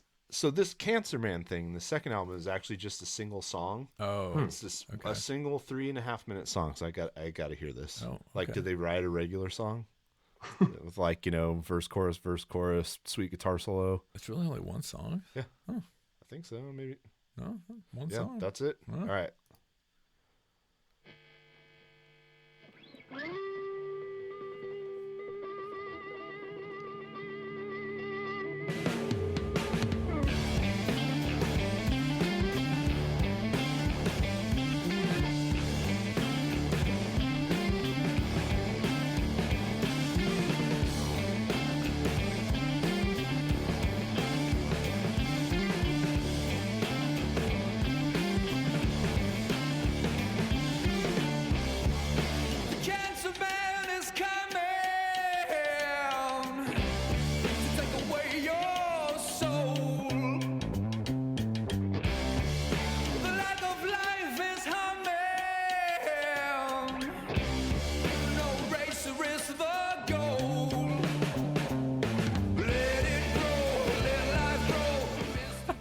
was not All right. expecting that. I Now was I not know- expecting that either. Yeah. Now I know why those guys reviewed this, though. That Oh yeah. absolutely makes sense. And it's like now I really want to listen to the next one. I mean, that guy's got a great voice, first of Yeah. all. Which It's so interesting because I mean, when was this put out in comparison to this most recent record? came out I mean, in their description, they're like, we just kind of do what we want. 2016, 2016, 4 years and then ago. the.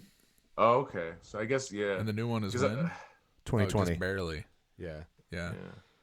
Wow. It feels like someone put acid in their drinks in between like this record and the one they just put out. Completely. Yeah. Completely. I'm a big fan of both, but like the new one is it's very unique and original. I like that. But knowing that it could come to parts that are more like that, I think intrigues me because I want to hear how they weave all that Yeah, together. I'm completely. a big fan of smashing all that shit together. Huh. Click on the other album again real quick. The Because I want to just play a little game and see who in the hell can pronounce the name of that album. The Long Haul of Cercopithecoidea. Cercopithecoidea? That's my guess. Circa Pithecoidea. Oh yeah, Circa Pithecoidea. Yeah. Is that a Her. thing? I have Oh. no idea. Fuck. That was effective. You got us. You're like, I actually studied Greek mythology and The funny thing is, I actually did have no idea who that is. yeah. I just did like English literature, but like, yeah, that's it. Like, Nice. no idea who that is, but that's cool. I mean, I dig the Yeah. influence that they're going, to mythology that for it. merch. They've got to be on like a label or Yeah. something. Yeah. I'm gonna Denmark. dig into them and see what's Yeah. going on, and sure I'm it gonna looks really listen to cool. the rest of that Ooh, I album want that that just came out. Look at that. JD's t-shirt shopping, hoodie shop. Oh, it's got the Hoodie two shop. bodies It's got on the it. two bodies that on the is pretty back and the cool. logo on the front. That's cool. Now this gets into when we can drop our kids off at school again. Yeah. School drop off appropriate t-shirts. Yeah, but you know Yeah, what? what you They're- got to do is you got to like say hi to as many people as you can, and then when Yeah. you're walking away, they see that. Yeah, they see that. Yeah. Nipples allowed. like such a nice guy. Yeah. Story of my life. And then I saw his black T-shirt. But that was really cool. That was cool. All That was right. We got Great, one yeah. more. That's fucking pressure's on, last Ready? band. Last band. You, gotta- got a lot to shit to live up to. What's it called? Black Spirit Crown. I marked it right. Please tell me I marked it. I don't see it, so I will search for it. Black Spirit Crown. Black Spirit Crown. Black Spirit Crown. Damn it. It's okay. You know we do. Sounds these like a late type at of whiskey. night. It kind of does, doesn't it? Yeah. And the song is Tootates? Totates? I don't know. Two It's tapes. the song that's up. Tootates. Gravity. Yeah. All right, let's hear it. Ohio. Ohio. This is going to be dirty and dirty. All right, here we Loud. Let's just not speculate. Let's just Okay. get straight into Let's just listening. do it.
I'm into it. I like it. That is just like some straight forward rock. Yeah, yeah. I mean, heavy. I like the singing actually. A lot of Yeah. times you get that kind of music where the only thing people can do is growl at you. I really like that. It was good. I mean, yeah, like you said, it's very straightforward to that. Like, I'm thinking like, what's that? Heavy metal, the animation, Oh yeah. Yeah. whatever. Definitely got those vibes. I mean, I'm seeing in their bio too. They're all about like the psychedelic adventures through space and time. So, Yeah, it's they like need to get an animated video together. That's what they need to do. Some yeah, that would be stuff. good. Yeah. It was good. I don't know. Like I would like to like listen to some more, but it was good. But I don't think I would remember it. Yeah. I mean, one thing I'll say is the quality of music this week overall is incredibly high. We don't have anything where it's No like stinkers. Do you think they meant the recording to sound like that? I mean, all these bands have had like merch and fucking Actually, the production this week has been really good, hasn't it? It's been quality stuff. Yeah, there's not really anything that we can nitpick. Usually, we're always nitpicking production. Or we're just listening to somebody's quarantine jams. That's true. It's true. Yeah. These are real releases. Yeah. These are, is this their only album? No, they've got other releases going back to at least 2017. Huh. I'm curious. I want to hear one other song, just a little bit of another song. See where. Oh, again, track 5, 21 minutes and 9 seconds. Everyone saves their Nobody does that. They're half front, dope you know what I smoker mean? until the end. Yeah. Yeah. Yeah, like I would admire the person who puts a 21-minute song right up front and be like, yeah, sit through this and get through the rest. Fucking deal with it. Yeah, you're a real fan. Yeah. All right. Let's hear track 2, Saga. Or no, let's see what they open a record with. Oh, that wasn't the opening song? No, Oh. that was like second to last. Oh, okay. This is Doomstar.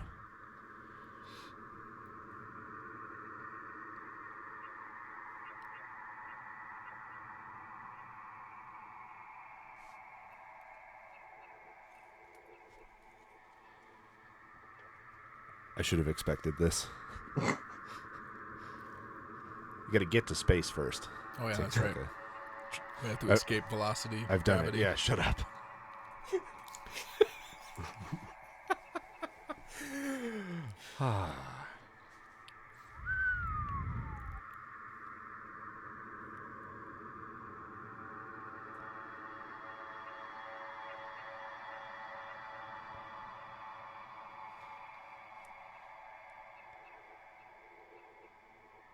One minute.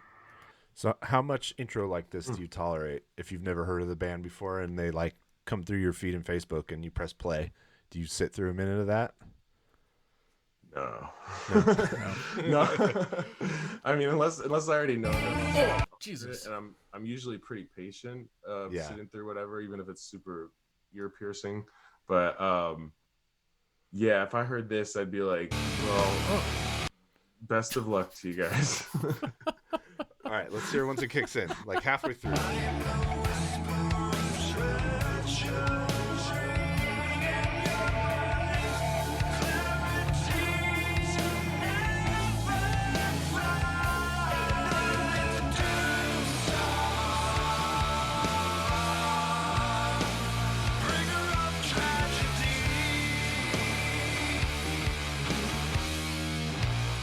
Yeah, I mean, it's good. It's super high quality. Yeah, super. If I want that, I'm going to go grab Forming the Void or, what's the band we played with in Texas? There's a few bands doing like that kind of spaced out, clean ass, stony stuff at a really high level. So, there's been such a spotlight on it, I think, for the last few years that It totally has been hard to stand out. Yeah.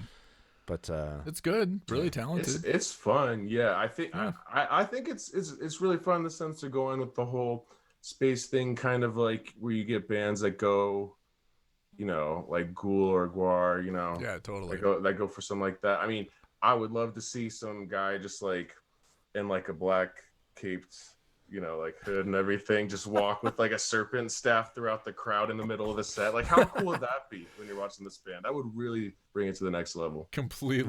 that would be dope. Are you familiar with label mate Broom from San Francisco? They're also on Magnetic Eye, BRUME. They released a record in 2019, and at their record release show, there's one song that has like this kind of like tribal drumming situation throughout. And Susie had her friend dressed up in this crazy outfit with this big headdress and like some kind of drum just like planted on the floor right in front of the stage. And she's super tall and the outfit was crazy and the effect of it was just so cool to have this like totem or talisman in the front of the stage. It was killer. Yeah. Nice. I love that kind of theatrical bullshit. Oh, completely. Oh yeah, even the smallest things could really add something, you know. Yeah. That was our last song. So if you want to stop that, we can share. Yeah. I mean, talking about shows, you know, one of the things that I've, you know, heard a lot about your shows is that you guys just put on insane shows. Like you go to a Nope show and you know you're gonna have an experience. It's so funny to me though, because it does seem like a lot of the bands that have the craziest stage shows are, I mean, I would not, you know, talking to you, I would not think that you're, you know, a crazy stage magician that you know gets wild and like, but again, then you probably need that catharsis, right? It's fun. Yeah, I mean, I've definitely really dug just playing as kind of a sort of release. I mean, I never started a band where, like, my first band was like a punk band, so I've never really had bands where like I do anything else, you know what I mean? Like, and I had maybe one band where we kind of went like a little like pop punky and tried to sound a little more cleaned up and everything, and we immediately made Nopes after that. So like, which was just wanting to be completely off the rails, and also like as far as songwriting, we agreed right out the front, like we do it all together at practice. Like we could bring riffs from home or whatever, but making it together just makes a lot more fun, you know? Yeah. And so to give the listeners a little bit of a sense of what that sounds like, you guys just had a record come out on last Friday, and I say we listen to a little snippet of it. Should we do it? Yeah, you did us the service of having a 2-minute opening song that's called Pocket Square Motherfucker, which is I really that's just fun to say. We'll talk about the song names after this, but because looking at all the song names, you get creative and have fun. Yeah, the record is called Bjork, spelled like Bjork. Is it a play on Bjork? It's who's Bjork? Yeah, never heard of her. Never heard of her. Yeah, no, that's great. All right, Jerk. So listen to some Pocket Square Motherfucker, and then we'll come back and talk a little bit about it. All right. Enjoy watching us.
Who is this song about? I mean, I guess it was inspired by, I guess, working in the city. I was gonna say the financial district. Yeah. I mean, like kind of if you ever like had to walk through that area for work or just like to work worked in in it, that area, Yeah, I mean, I wasn't a pocket square motherfucker, but I used to work in it. yeah, I mean, you just get like, especially too. I mean, the good thing now is there seems to be an exodus of like transplants and stuff like that, but there were just like a lot of extremely rich people with super nice Teslas and stuff like that, and even just like trying to walk home to like BART or whatever, you get almost like nailed by some asshole just driving through like a red light or like a stop sign. I mean, it's like I definitely miss the city now, just kind of like being in Concord and whatnot. But I was just I would kind of go through hermit stages just because so much of the city, when you go out, depending on what neighborhood, was just full of like these entitled assholes that you would used to only find in like the Marina District, and like who wants to go there? Yeah, I mean, the financial industry is lousy with pocket square motherfuckers. And today, actual recording today has been a really fun day for watching the pocket square motherfuckers scurry a little bit, as this is the day that Reddit took over the stock market and fucking turned it upside down, which is just absolutely fantastic to watch. I don't know if you've been following the news at all. No, I'll have to check that out. Yeah. So there's some speculative investors that fuck around on Reddit, and they basically figured out that a bunch of like investment firms that are private investment firms were shorting a bunch of stocks, so basically betting on the price to go down. And one of the ones that they were shorting a ton was GameStop. And so they all just sort of got together and made a mob of small transactions and drove the GameStop stock price over the last couple of days from like whatever $2. It closed at almost $400 today. So when you short a stock, you got to cover if it goes up. So there are these investment firms that like woke up and may not have a business anymore because they don't have the money to cover the shorts. And it just was like some dudes on Reddit were like, fuck you all. What did AOC tweeted today? Rich people have been treating the stock market like it's a casino for years.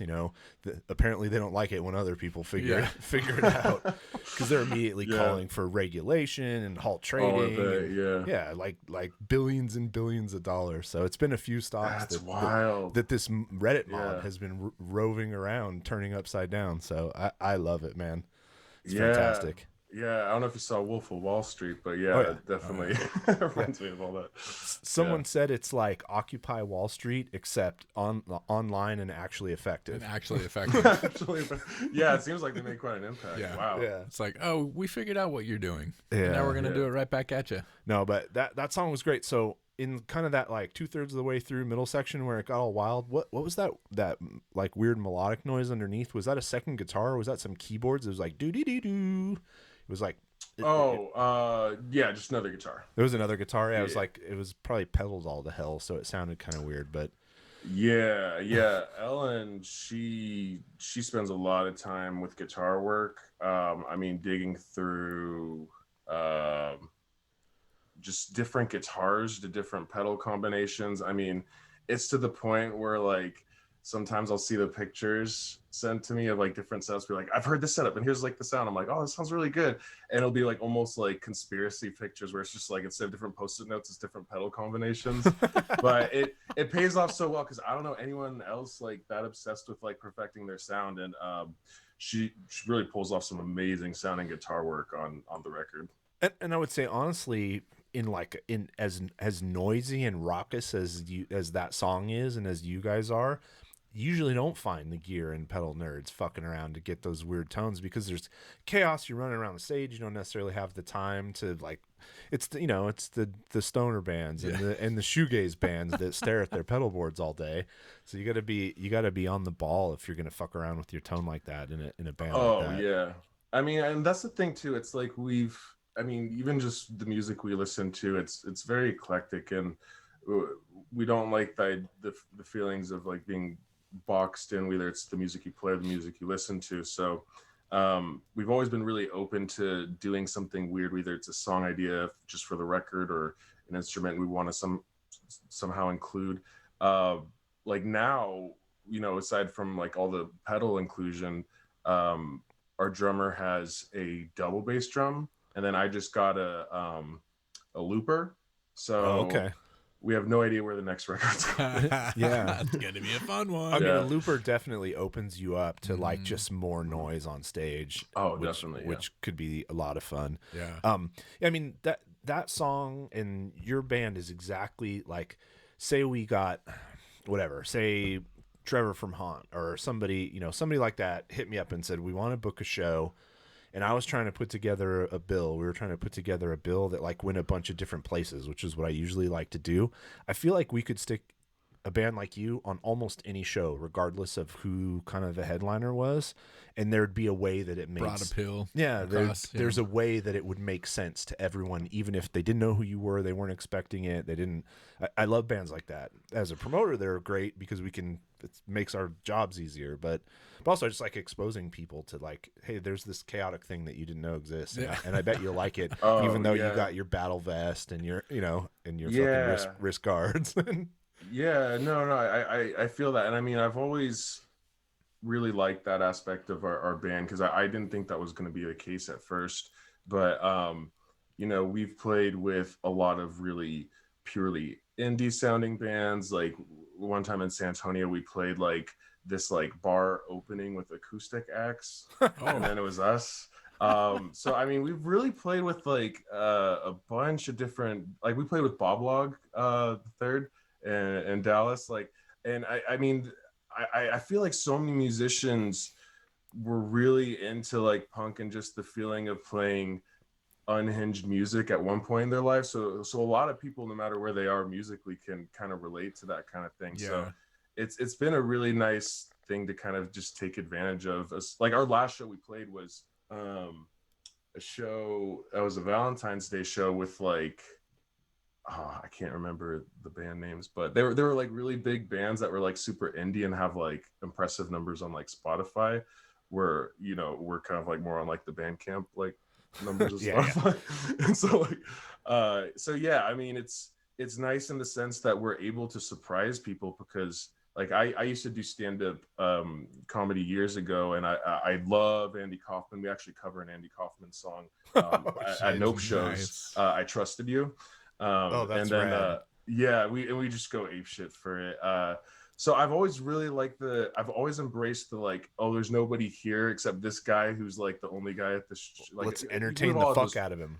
Yeah, or like, this is a very calm show. These people have no idea what they're about to get themselves into. Let's go extra hard, So we like leaning into those kinds of awkward situations. That can be fun. That's amazing. Yeah, no, I mean, it makes a lot of sense, and I'm already like clicking through in my head when touring happens again, when we got bands coming through here again. What show do we stick you on? What makes sense?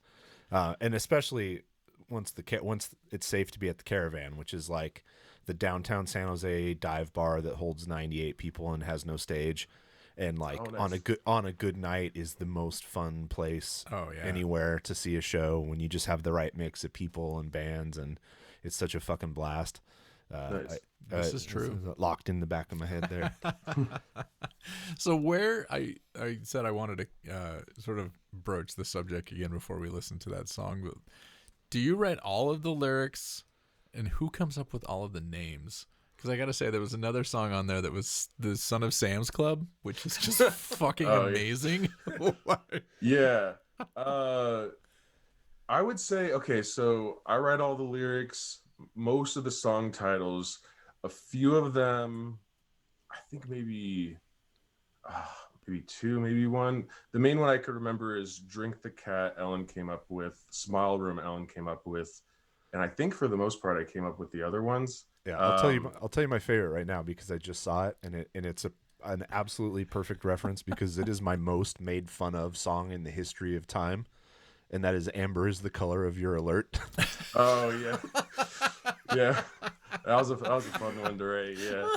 Oh shit, that's fantastic. We just had like a big list of just whenever we just get like hang out like after practice, just get really stoned, we'd like come up with really dumb ideas. Like we provoke each other, like not only is no dumb idea a dumb idea, but like the dumber the better. The dumber the better. Yeah, so that's how we got a lot of these.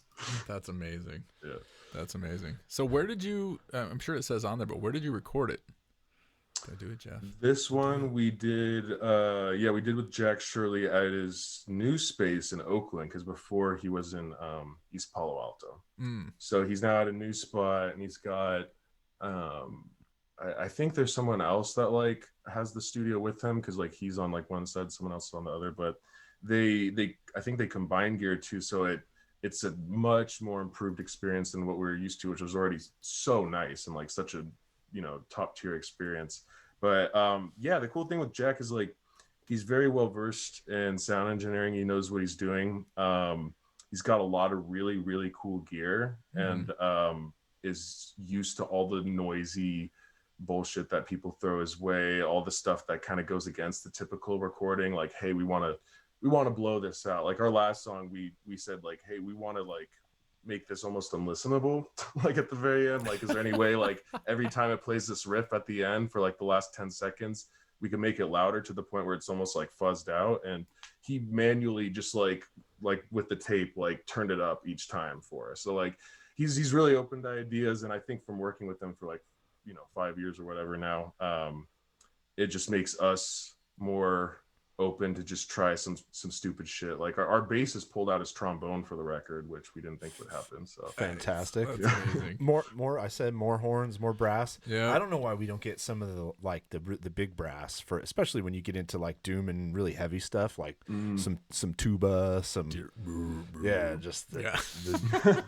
big deep sounds. Did you like that tuba impression? That was maybe the best tuba impression ever. All right. I can't not play this. I'm all about introducing people to music. It's just not right, man. What do you mean? It's not gonna sound right. Oh, it's okay. It'll make him go listen to it. That's the whole point. All right, so we got screen one. Is that the one I want? No, I want the other one. How do you have it on both? All right, we'll just share this one. Which pound song are we gonna do? Oh, I think we gotta do this. No, that's a mix. We'll do. This is pound. Okay, nice.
I don't think you picked the right song. No. It's good. There we go.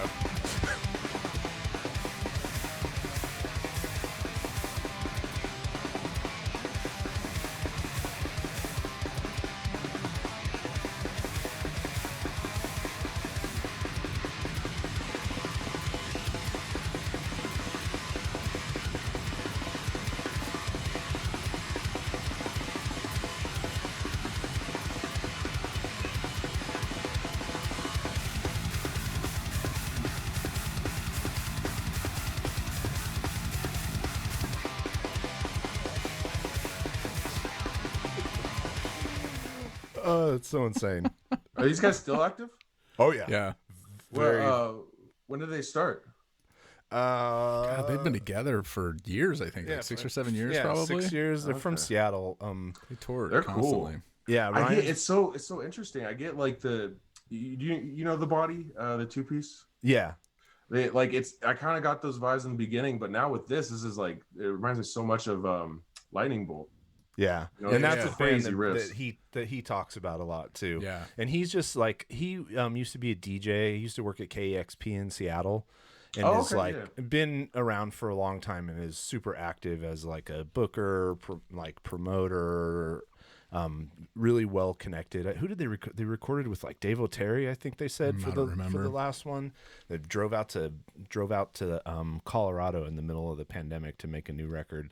But these dudes are just nuts, and every song is just like a fucking Toad's Wild Ride through God knows what. Toad's Wild I'll have to Ride. check that out though for sure. Yeah, and he's always on the hunt for like bands that don't make sense, like noisy bands, crusty, grimy, weird, off the wall stuff that's not.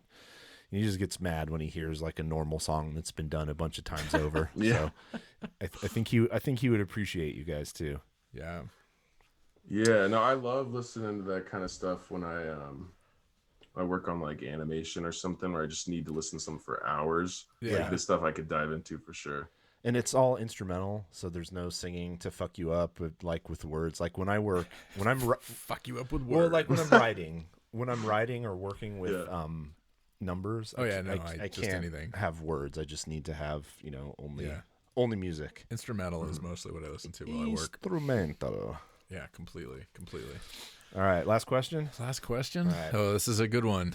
Well, actually, you might have actually even already told us, but what is your all-time favorite hometown band? They don't have to be active, just like the one hometown band that is your all-time. I would probably have to go with. I think all of them would give me shit for giving this as it, but Abby Yo-Yos. So people probably are. They were fairly well known around their time. I mean, I think they broke up 2007 or 8, so they've been gone for a while. But Violent Change is the guitarist who's the guitarist and singer of Violent Change, which is a newer band. But Abby Yo-Yos were extremely off the cuff, probably one of the biggest influences for us. They used to piss off a lot of the hardcore punks around that time because they're like with bands like War Crime and stuff. There's a very like hardcore, like tough guy mentality. Oh, and since they were hippy dippy and wacky and would go from like they would have a saxophone player come out for some shows and he'd have like a fake parrot on his shoulder the whole time.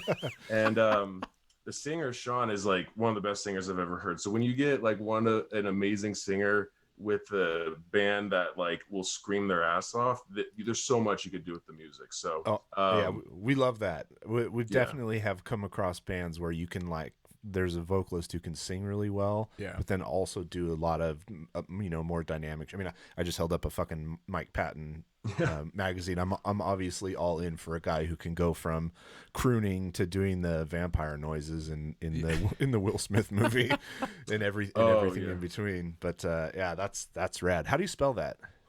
ABI space YOYOS. If you were to check out any song from them, just as a little like introduction to them, the song "Fuck the UN," it's great. It's just such a great.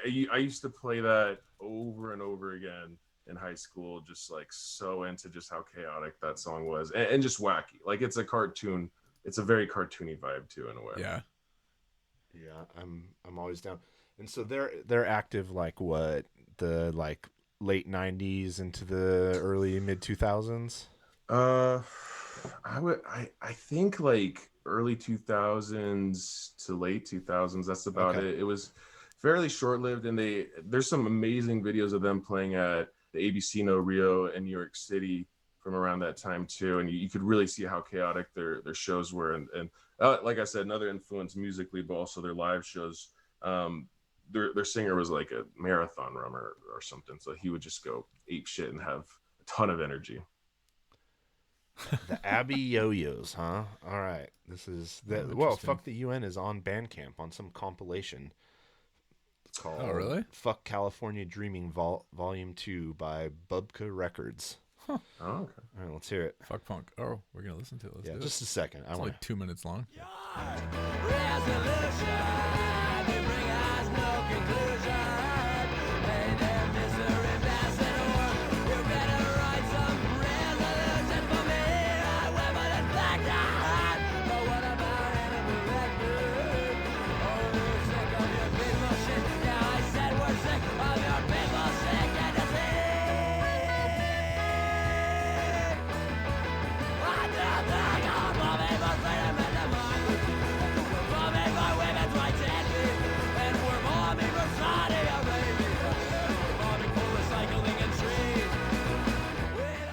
Yeah, I like that a lot. So what town exactly were they from? Mill Valley, I guess. Mill Yeah, Valley? Mill Valley? Yeah, Mill They Valley. rich kids? They're, Pissed off rich? Or I, did they live on I one of don't know. those I think boats they on were. the water? I think they were kind of from all over the place. Like one of their full length was they just called Mill Valley because I guess like a couple of them are from there, and it's just like a area they hated. And yeah, For sure. and so they I became familiar with them because there used to be barbecues thrown out in like Walnut Creek, like Contra Costa kind of area where people would set up illegal like generator shows and stuff like that, and or do like acoustic shows if they want to be more low key. And ended up catching them there. Caught them at Gilman a number of times. But yeah, anyone who was like kind of checking out a lot of punk at that time, like they were a favorite, and people would geek out about them so hard too. Yeah, I mean, to me, that sound is an absolute extension of everything that was going on in punk and music in general in the Bay Area. I mean, that makes 100% makes sense to me. That was a period in time where I was immersed deep in like early fatherhood, and so my ability to drive up to Berkeley and go see shows was like significantly pretty much nil hampered. So I sort of lost touch with what was going on if it wasn't happening right around here in San Jose. No, that's great. I dig that. And that's cool. It was cool because I mean, like another thing too, like not to toot their horn too much, but like at that time, it was a very much like a scene where everyone was trying to either be super tough or controversial, you know, like back then it was like fun to do that kind of stuff. But like they were kind of all about pushing the envelope from like the singer would wear like a dress on stage, you know, and like they would have songs that were pretty like that would talk about like things happening all over the world, like obviously fuck the UN. Yeah. So I mean, like you see a lot more of that today, but they were really at the forefront of it. So I mean, when you're listening to like different bands from around the Bay, you never really felt bad about listening to them because they were, you know what I mean? And for people who don't know, Mill Valley is really the first city that you get to when you leave San Francisco and cross the Golden Gate Bridge. And it is just like where every doctor and lawyer and guy who works in the financial district who wants an easy commute to San Francisco but doesn't want to live in the city for whatever reason, that's where they all live. And so it's well known for being full of rich assholes, and a place where, depending on your circumstance, you could develop a very punk attitude. And very much despise, you know, whatever, money, capitalism, take your pick. Yeah.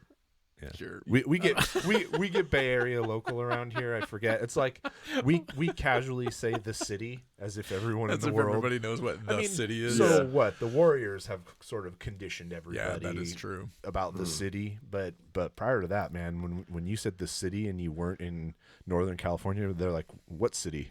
What city are you talking? Are you referring to Frisco?" Oh, Jesus Christ. Oh my God. Somebody said, I was listening to a podcast today, and the guy, the frontman for Honus Man, I forget his name, was being interviewed, and he made some joke about passing through Frisco, and everyone was just like, yeah, major cringe. Yeah, you can't. Oh, it was funny because the story that he was telling was about how one of the guys in the band was on the search for a baritone clarinet, and he said it's like really hard to find one.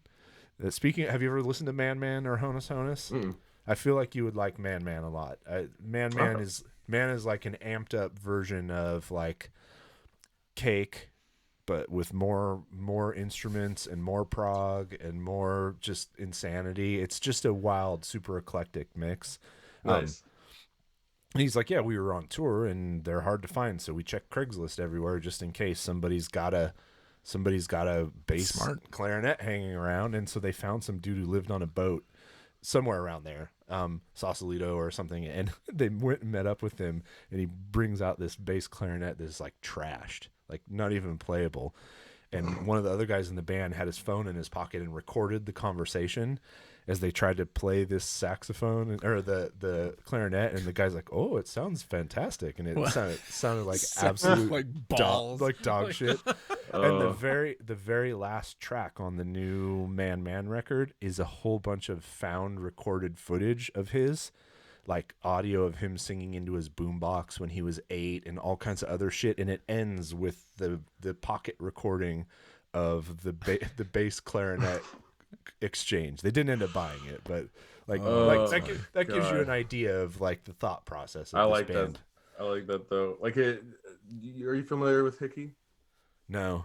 That's another definite favorite for like Bay Area bands, but they were San Francisco band, super heavy, but like kind of try to aim towards the more poppy side, but they were all like kind of pretty heavy.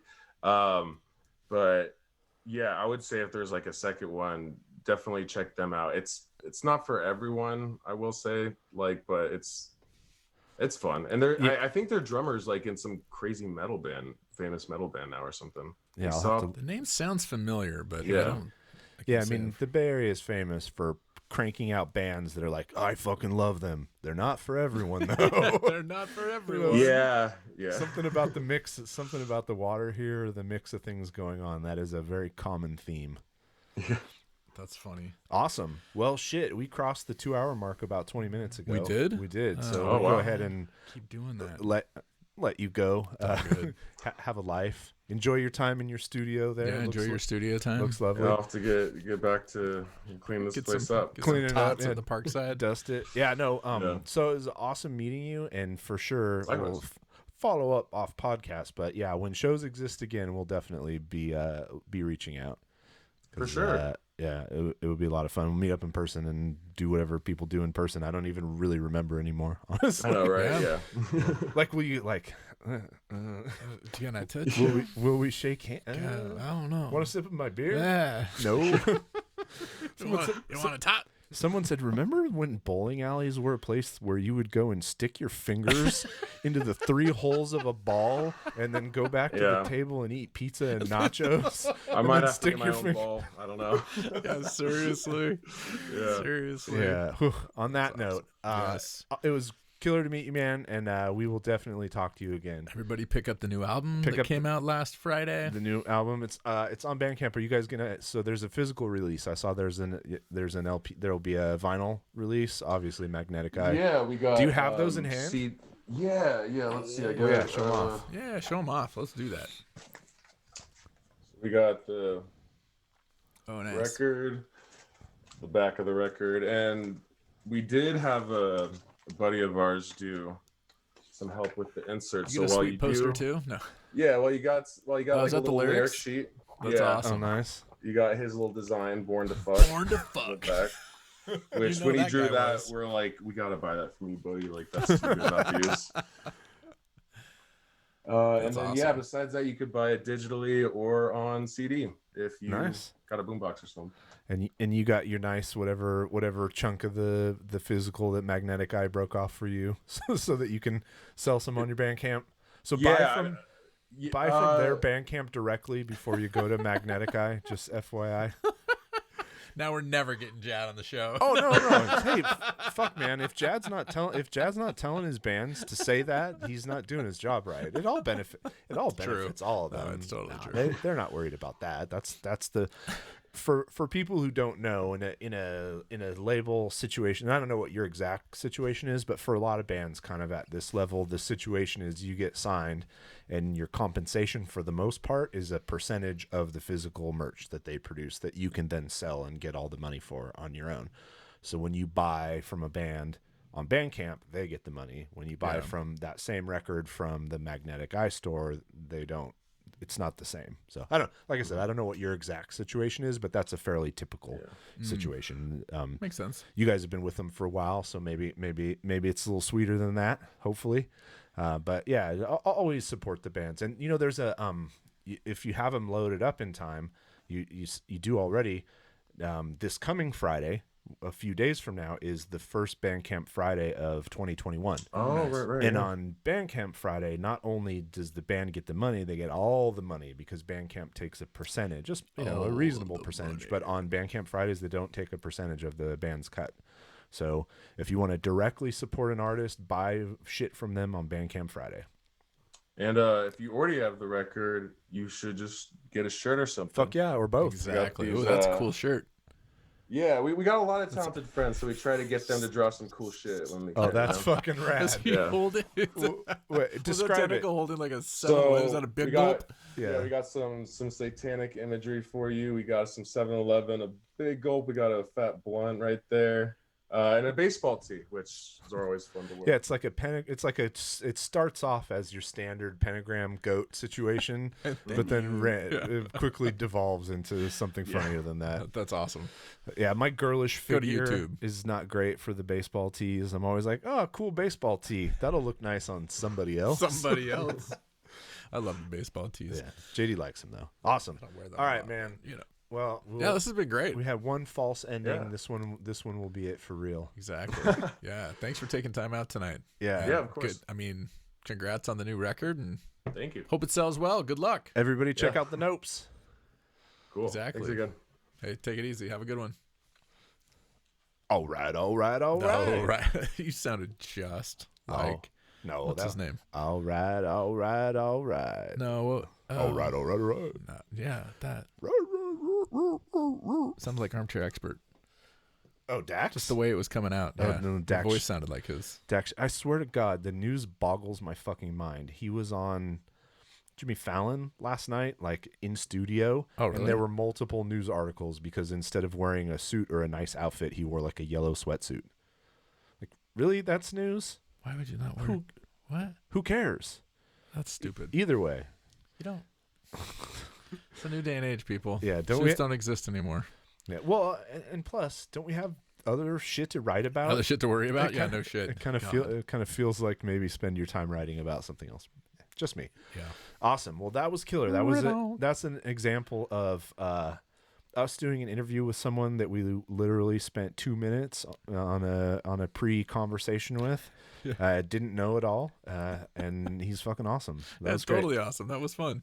Completely. That was great. So, what do we got going on?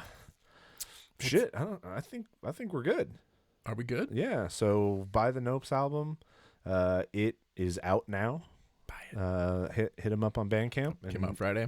Buy it on Friday. This coming Friday. Get your face rocked. Yeah, get your face rocked. I can't Go see them live I cannot wait. I mean, next year.